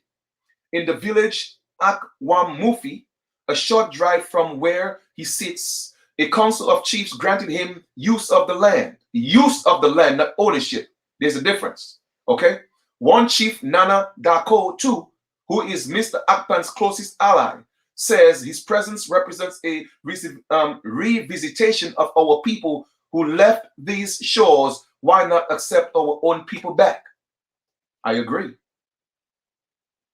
When Mr. Akpan first approached him 6 years ago about creating an African American community amid rural poverty, Mr. Dako replied, "Everyone wants to go to the US. Why do you want to come here?" The man is telling you, the chief is telling you, everybody in his land wants to go to the US. Why do you want to come here? Mr. Akpan explained that for some African Americans, Ghana is a spiritual home preferable to the US because you were taught that the Americas is not yours. You were taught by roots and 12 years of slavery and books and literature that you are a slave, or you were enslaved, or you came here on a slave ship, which is not true for 95 or to 98% of us. Okay? Mr. Dako appreciates Mr. Akpan's aims and effort, but admits this is still very difficult for me to understand. The man cannot fathom. Why would you want to come to our land when everybody's trying to leave our land and go to your land? You see, what people are getting confused is that the United States is America. Okay? So here we go. As difficult to fathom is the pace of work set by Mr. Akpan. It's blazing midday heat. He issues a fresh batch of complaints to Mr. D'accord, who supervises the local construction workers. Mr. D'accord shrugs. African Americans expect us to have the same output as them, he says, yet pay scales are vastly different. With Americans accustomed to earning in an hour what Africans earn in a day or a week.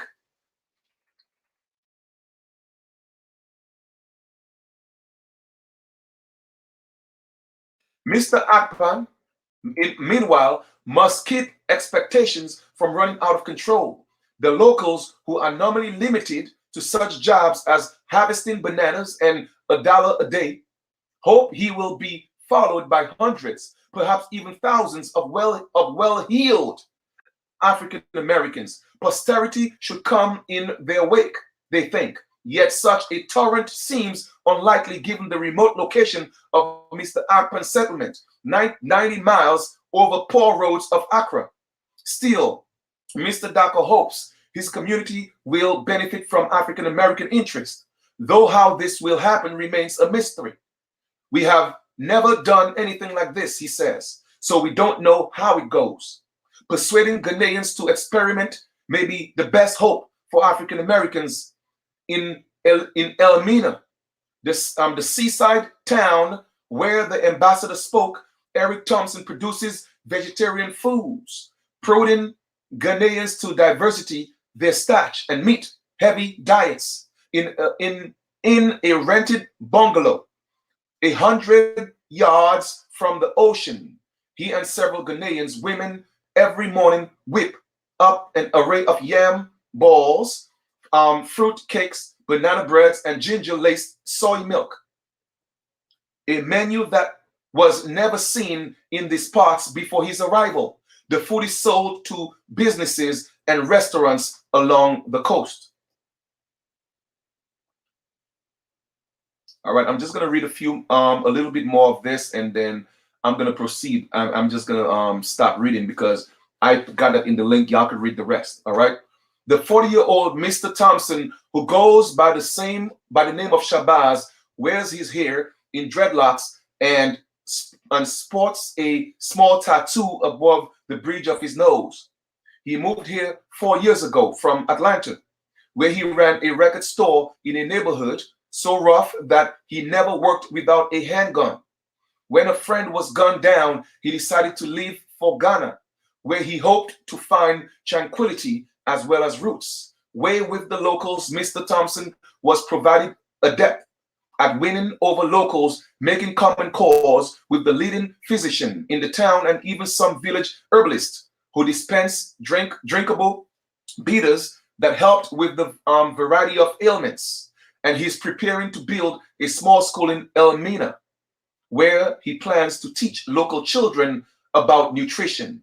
One recent morning, he pulled his pickup truck into the University of Cape Coast, parking near a student cafeteria. The manager was a recent convert of vegetarianism, and Mr. Thompson plied him rather with his latest culinary creations. Try these, he said, handing the manager a bag. Mr. Thompson wants to turn the campus bus stop into an open air cafe where commuters could munch on his vegetarian goodies while waiting for a bus. Nowhere in Ghana is this done, and the cafeteria manager, a small smiling man named Freddie, knows that a higher up must make this revolutionary decision. He agreed to make the case to his boss. Mr. Thompson flashed a smile and hit him with a high five rather than Ghana's traditional finger snap handshake. I am counting on you, Uncle Freddie, he says. All right, but anyway, you guys could go ahead and read that article. It's in the link below. I'm gonna come back to come back to you guys, and I'm just gonna conclude, by saying this, right? I'm just saying this. I don't want it to come. Well, I know it may come off as I'm hating on Ghana, I'm hating on Africa. I'm not doing that. One day, I would hope that we all could do commerce. I hope one day we could all travel this world freely because we are all aboriginals of this planet. All right? The entire planet, we are indigenous to the planet. My hope is one day we are able to travel freely because that's the world we used to live in. All right?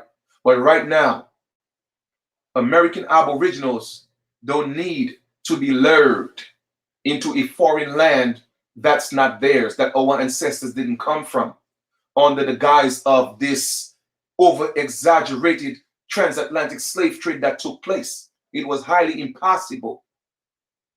Okay? Once again, I'm not disclaiming some people. I'm not saying that some people didn't come here. I'm not saying that. But in the numbers of all these millions they're talking about, it's an illusion. Okay? So with that being said, we have work here to do. Why is it possible to go to Ghana and form American communities? Because the locals, the indigenous people, are spiting you. They're calling you Obruni, which means white or foreigner. So why do you feel the need to go into Ghana to do that when you could stay into your home and do that?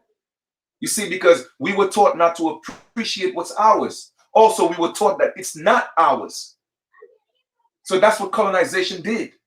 That's what the school system did. Taught us that this home is not ours. Because they created the United States and making you think that the United States is America or the United States of America. But they're only talking about 50 nation states. What happened to the continent? You see, you got to open up your mind, broaden your way of thinking. So I said in the beginning of the presentation, I'm going to talk about just a couple of things to conclude. All right? We as the indigenous people of this land, we have the highest authority on this land. Why do you think we are the only ethnic group on the planet whose identity has changed? And I'm talking about in a matter of years, has changed at least 7 times. It is because they have to take you away from who we truly are. Because the moment we step back into who we truly are, they lose the authority.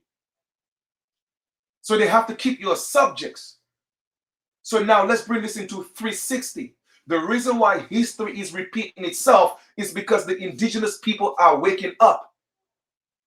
So they know it's going to be one or two things. We have to relinquish power and give it back to the people, or there's going to be some type of rebellion. So let us try to start getting rid of them. Let us push this agenda. Africa, we need your help. Man, it's about to go down. These aboriginals, these American Indians, they're waking up. And we have never lost a war against the American Indians.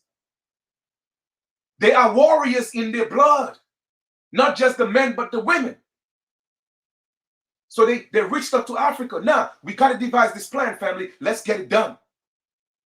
So it's all nation states working together to take our people out in numbers. See, y'all got to peep the game, man. They are playing chess, but you want to play checkers. And I'm showing you the chess move. You feel me? But we still have the queen on the board. We got our women. You see what I'm saying? All we have to do is bring back our women into the fold. Show them who they are. Teach them who they are. And I'm not talking about those chaotic women that have the wrong conception of what matriarch means. You feel me? Not the low vibrational women. They will come later. We will remedy them later. Let us work with our women who know who they are, who are ready to step up to the plate and put them in the position they need to be in. It all started with them, because the only way they could have gotten land is through force or through our women, by marrying them or having children with them. All right? So that's why they had to let us, I'll tell you, in every song, call your women a B. In every song, call your women a H. You see what I'm saying? Teaching our men to disrespect our women. And teaching our women to disrespect our men. So now you have a people that have no respect for each other. They don't know who they are. They have no self-value. You don't have to do anything else because we have already damaged them. So just leave them alone. They will self-destruct. It is no longer mission impossible. They will self-destruct. So I'm showing you, okay? Or what I'm saying is, we as the indigenous people of the land, we have the highest authority on this land, period, point blank. And until we realize that, we're going to be always subjects.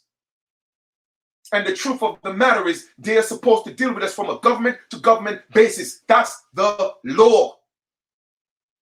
But you want to be everything else except who you are. Y'all want to keep fighting, debating, slandering people. That's what y'all want to do. But I know they put y'all in these positions to do that. But you see, everybody else is too blind to see that because they're caught up with emotions. People get caught up with emotions. They ignore the message and they get attached to the messenger. You see what I'm saying? Don't do that. Don't get attached to me. Listen to the message. Because I'm a man. Every man got flaws. You feel me? And I'm talking about the physical man. Every physical man and woman got flaws. So don't idolize me. I don't want that. I don't want that. Listen to the message. Hear the message. Do your research. And if it works for you, use it to make your life better. That's where I'm at with that. Because you see, when people get into all their feelings and they get emotional, they lose track of what's really important. They lose track of what's really important. Because you see, they're attached to the messenger. That's it. People I have to build personal relationships with, that will happen naturally. I don't force anything. I don't force anybody to be my friend. And I don't want anybody to force me to be their friend. If it's not going to happen naturally, then we weren't meant to be friends. Period. Like I said, I'm one of the realest one, if not the realest you're going to run into. That's why they don't like me. Because I'm too real. Me and everybody ain't got to be friends. I'm just here to give you the message. Do what you want with it. But I want you to know and see the condition that you are in and why we are failing as a people. Because they would rather you. They would give you the opportunity to go into a foreign land, to become a community, okay, in a foreign land, opposed to give you the opportunity in your own land, in your native land. You feel me? We have to step up and say, no, we know who we are. And we are not going to be second-class citizens anymore. Okay? As a matter of fact, we're not going to be your citizens. We're going to be indigenous. That's who we are. We are the American Indians. We are the American Negro. And yes, the people you call Black and African American, those are our brothers and sisters as well. We're not going to leave them out. They may be lost, they may be confused, they may be brainwashed, but we're not going to leave them out. We're not going to do that. So like I said, focus on the message. When the day comes for us to all come together in a convention and throw a big party, we'll give hugs. But until then, we got work to do. We got work to do, period. That's what it is. So I'm not on here begging for friends. You feel me? So when you come in a video because you don't like me personally, I haven't done anything to you because you and your feelings and your emotions, I don't care. I'm just here to drop information. Point blank. It's that simple. Okay? It's that simple. So I am here for the upliftment, the betterment of my people. That's it. It's that simple, man. We deserve a chance. We deserve our chance to live the American dream. And I'm going to reiterate, how is that every other ethnic group could come as immigrants and leave the American dream, but yet still the original American constantly is living a nightmare? That has to stop. And the only people that could stop it is us, nobody else. This is our home. This is our land. And we have to make sure they respect us. The reason why they're not respecting us is because we are infighting. You see what I'm saying? Like I said, we don't have to come together and sing Kumbaya. Okay, we could all travel to the same destination in different cars. but we have the same destination. You cannot deal with me, I cannot deal with you, fine. All right, you know what, Chief? You take your car, I'm gonna take my car, but we all going to California, period. But you see, y'all get too emotional. Y'all get in your feelings. Other people don't do that. You really think all Mexicans like each other? You really think all these Jewish people like each other? You really think all Caucasians like each other? You really think all Asians like each other? Japanese and Chinese and Koreans, they don't even get along.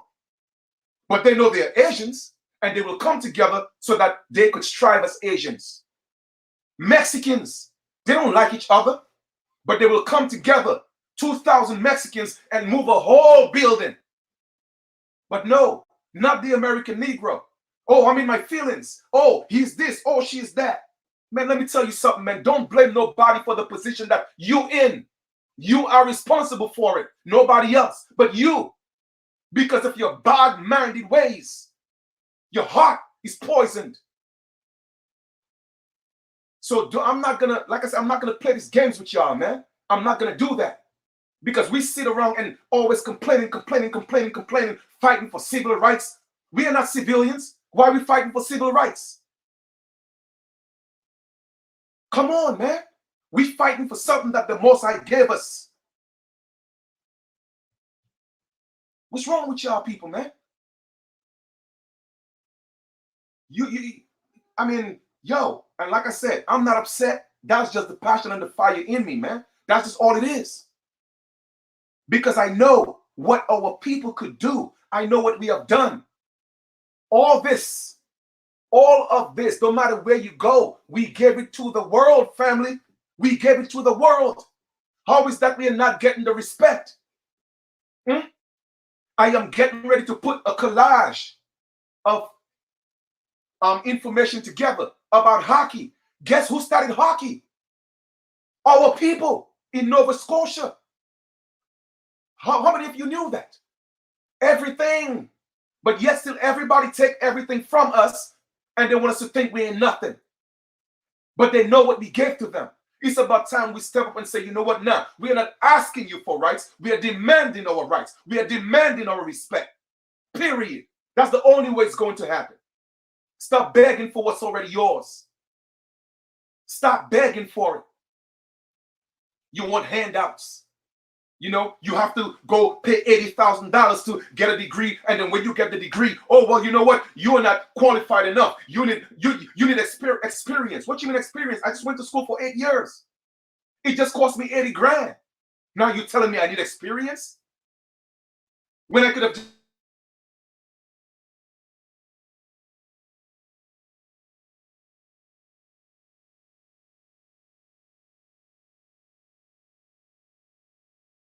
came on the. All right, here we go. We good. Come on. You see what I'm saying?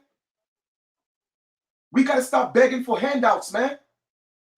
How are we in our own land and working for immigrants? I don't get that. How is that we in our own land and we have to go get gas from immigrants? How is that we in our own land, we have to go get food from immigrants? How come we in our own land and pay rent to immigrants? And y'all don't see a problem with that? Y'all don't see a problem with that? And you think you're living life? Man, you're not living life. You're surviving. And then you would do anything to take your brother or your sister out because you have obligations. That's why they could pull you into, you know, well, I could pay you this to do this to him. I could pay you to do that to her. Let me tell y'all something. Ain't nobody buying me. Nah. There's not enough money on the face of this earth for me to sell my people out. Period. I ain't the one. But I just want you to know. You see what I'm saying? Who we are as a people and the potential we have as a people. Once we step into who we truly are, they have to step down. It's as simple as that. They have to step down. Okay? Come on. How is that a corporation is ruling real people? Come on, man. Man, I'm done. I'm done. I'm about to go eat my dinner, man. Like I said, all I'm just saying at the end of the day is this. We are supposed to be at the table. We are supposed to be at the table dealing with these people from a government to government basis. That's all I'm saying. Okay? People are already here. Ain't nothing we could do about it. The world is a different world. All right? It's a different world than what we came from. Y'all all probably seen the show. All right? The point I'm trying to make is moving forward, we need to be at the table making decisions. And that's the only mindset we should have, is be at the table making decisions. Because all the decisions that are being made, it affects our lives. Okay? And 9.5 times out of 10, those decisions that's being made, it affects us in a negative way. We have to change that. And the only way to make it happen, we got to be sitting at the table. If we're not sitting at the table, we have no voice. It is that simple. So we need to work together. All right? We have to. We don't have a choice. So all that is going to come into play, because you see, everything is going to happen in its right time. I'm just exposing you to what's going on. Let you see it from a different perspective. But we have nothing to be afraid. We don't need no guns. We don't need no knives. We don't need no tanks. You see, you don't realize that the federal government, they're there to work for you. You already have your army. The army belongs to the people. I mean, brothers and sisters, I'm just letting you know what's going on. There's no reason for us to be afraid. If these people are not doing what they're supposed to do, we could get people to get them to do what they're supposed to do. All right? So, man, y'all better recognize what's real. Okay? Recognize the power that we have as indigenous people. Okay? And no corporate entity is supposed to violate our rights as indigenous people. When they do, believe that there are people that are put in place to make sure that they get locked up and or pay a hefty fine. But we are not using that to our advantage. You feel me? ACS is not supposed to come to the home of an indigenous woman or man to take their children. That shouldn't be happening. But because you don't know your rights, you don't know how to articulate yourself, they're doing these things. Okay? So we got a lot of work to do. We got a lot, not just studying. Yes, studying, knowing the information is great. But when it really manifests is when we do the work. Okay? Some people may wonder, well, hey, Chief, where do we start? This is a great start. Okay? By vibing on the same frequency, because it all starts in the spiritual realm. And then it manifests in the flesh. The word will become flesh.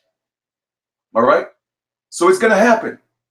Don't be afraid. Don't be discouraged. All of our brothers and sisters who are leaving, going to the other side, thinking the grass is green on the other side, they will come back home. They just let them, that's their experience. Let them do what they have to do. But we have to stay here and build the ark. Okay? We have to stay here and build home. And that's exactly what we are going to do. All right? Tax time is coming up. Don't go waste your money on cars and computers and TVs. Buy land. Some people may say, well, Chief, why do we have to buy our own land? The truth is we don't. But all I'm just saying, at least get an acre or 2 or 3 so that you could have your home. Secure yourself. And then we focus on the bigger picture. You see, it's harder when you're paying rent for $1,200, $1,500 and even more, or you're paying a mortgage for whatever amount. But just imagine you had your own home, your own land. Half of the battle is done. You grow your little food in your yard. Another half of the battle is done. Well, 2 halves make a whole, I guess. There goes the whole, right? But I'm going to add some more halves to it, right? Now you start having your own clothes. Clothing, shelter, and food. Let's start working on that for ourselves. Okay? Use the fiat currency to get real property. The fiat currency got value. The value is your energy. That's all it is. So it's really your energy that's buying things. It looks like it's the money. It's not the money. It's your energy. It has value. In fact, it has the highest value because it's your energy. You see what I'm saying? It's your energy that's really buying everything else because you have to go work for that fiat currency. So use your equity to get something of value. Something that's real, something that's tangible, not a car, but land. So even if it's 2-3 acres, get that.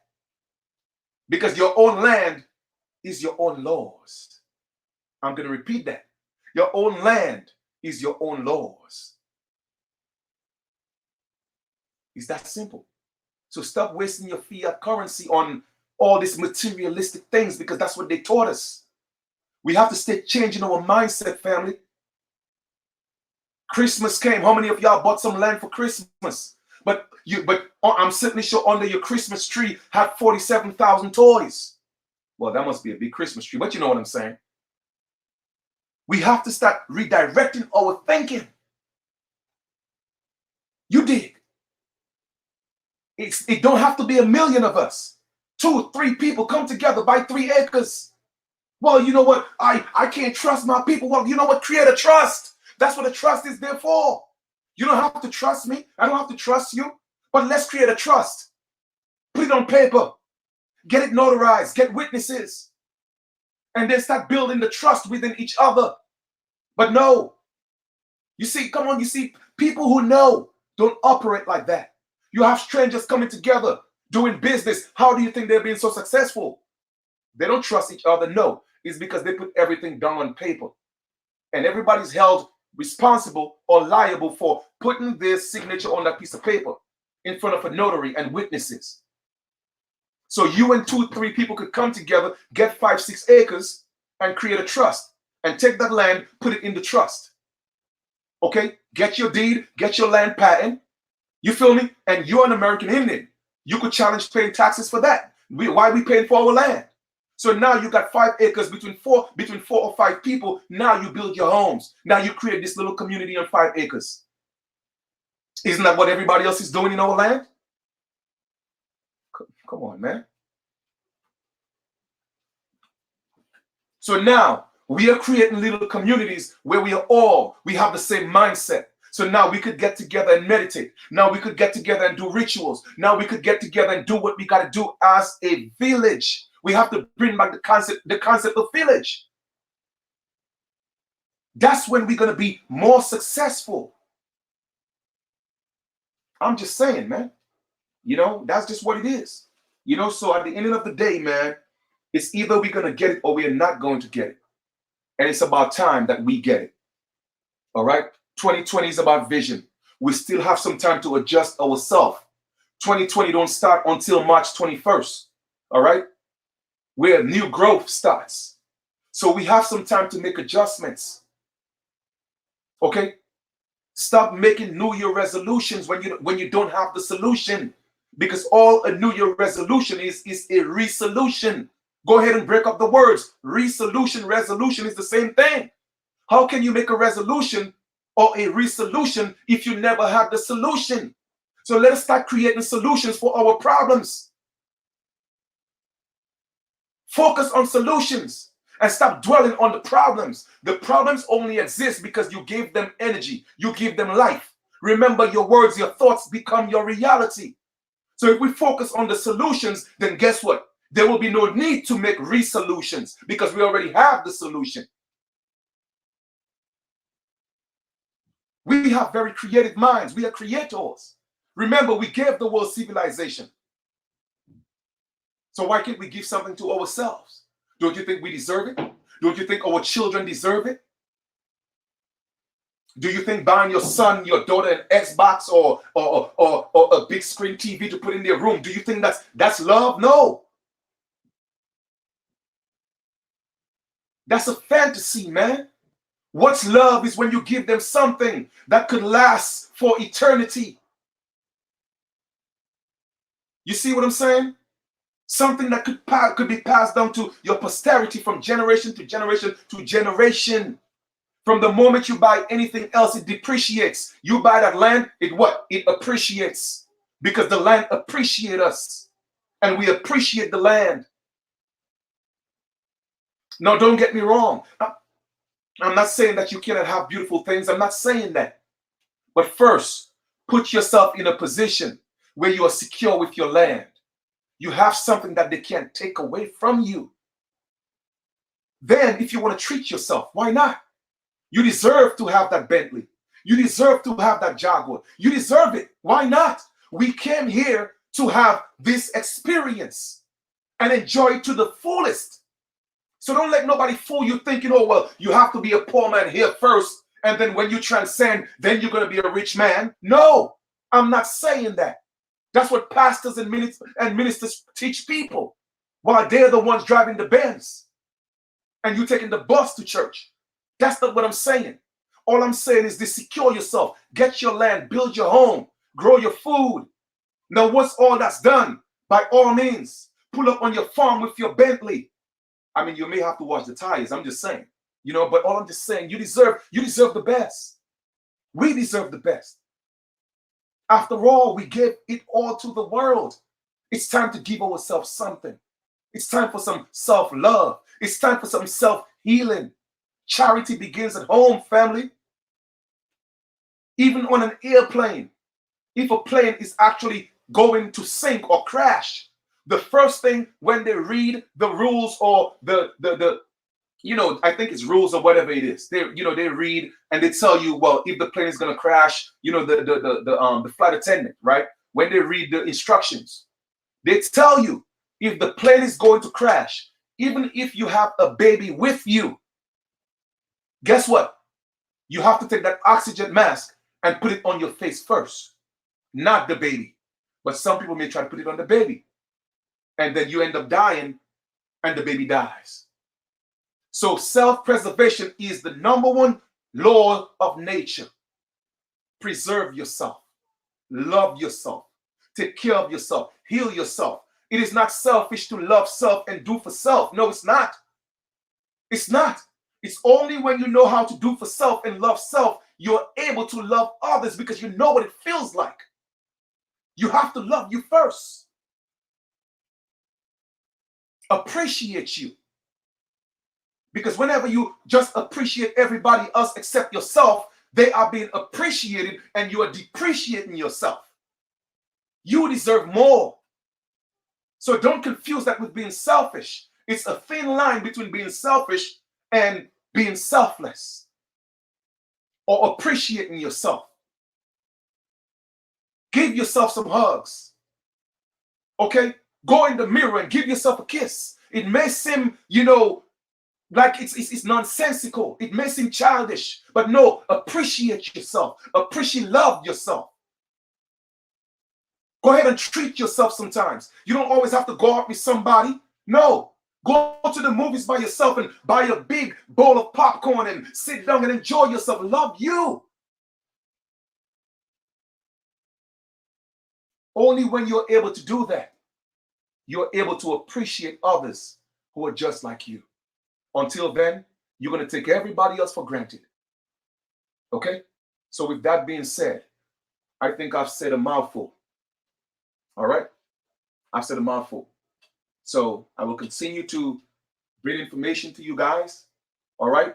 But let's start by making the claim. If that's who you are. I don't know your genealogy. I don't know where your family's from.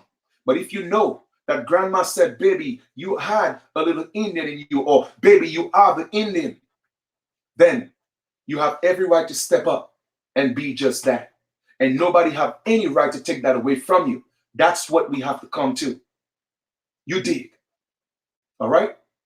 So with that being said, my email is in the link below. All right? And y'all could email me.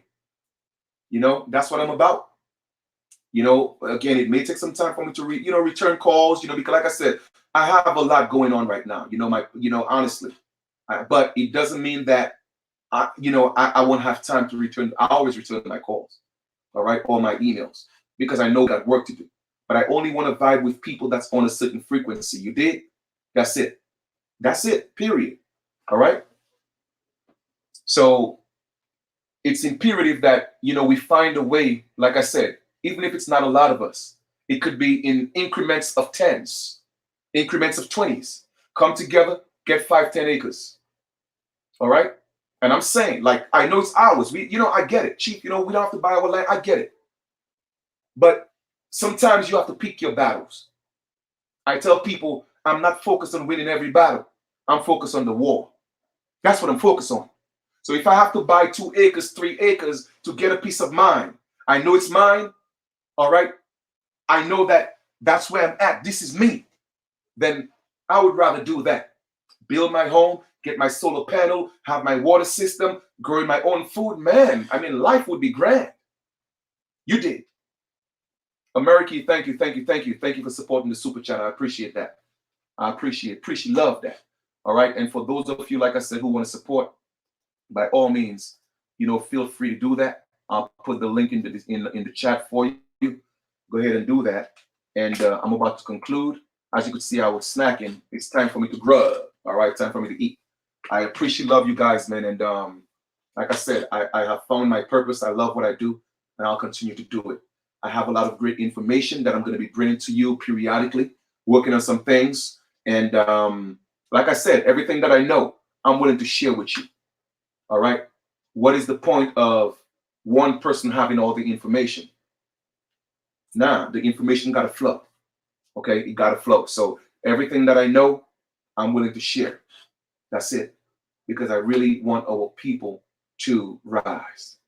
Okay, rise and finally get what's owed to us. We deserve it. Okay, so enjoy the rest of your continuation, and we'll talk soon. Peace, love, harmony, and light.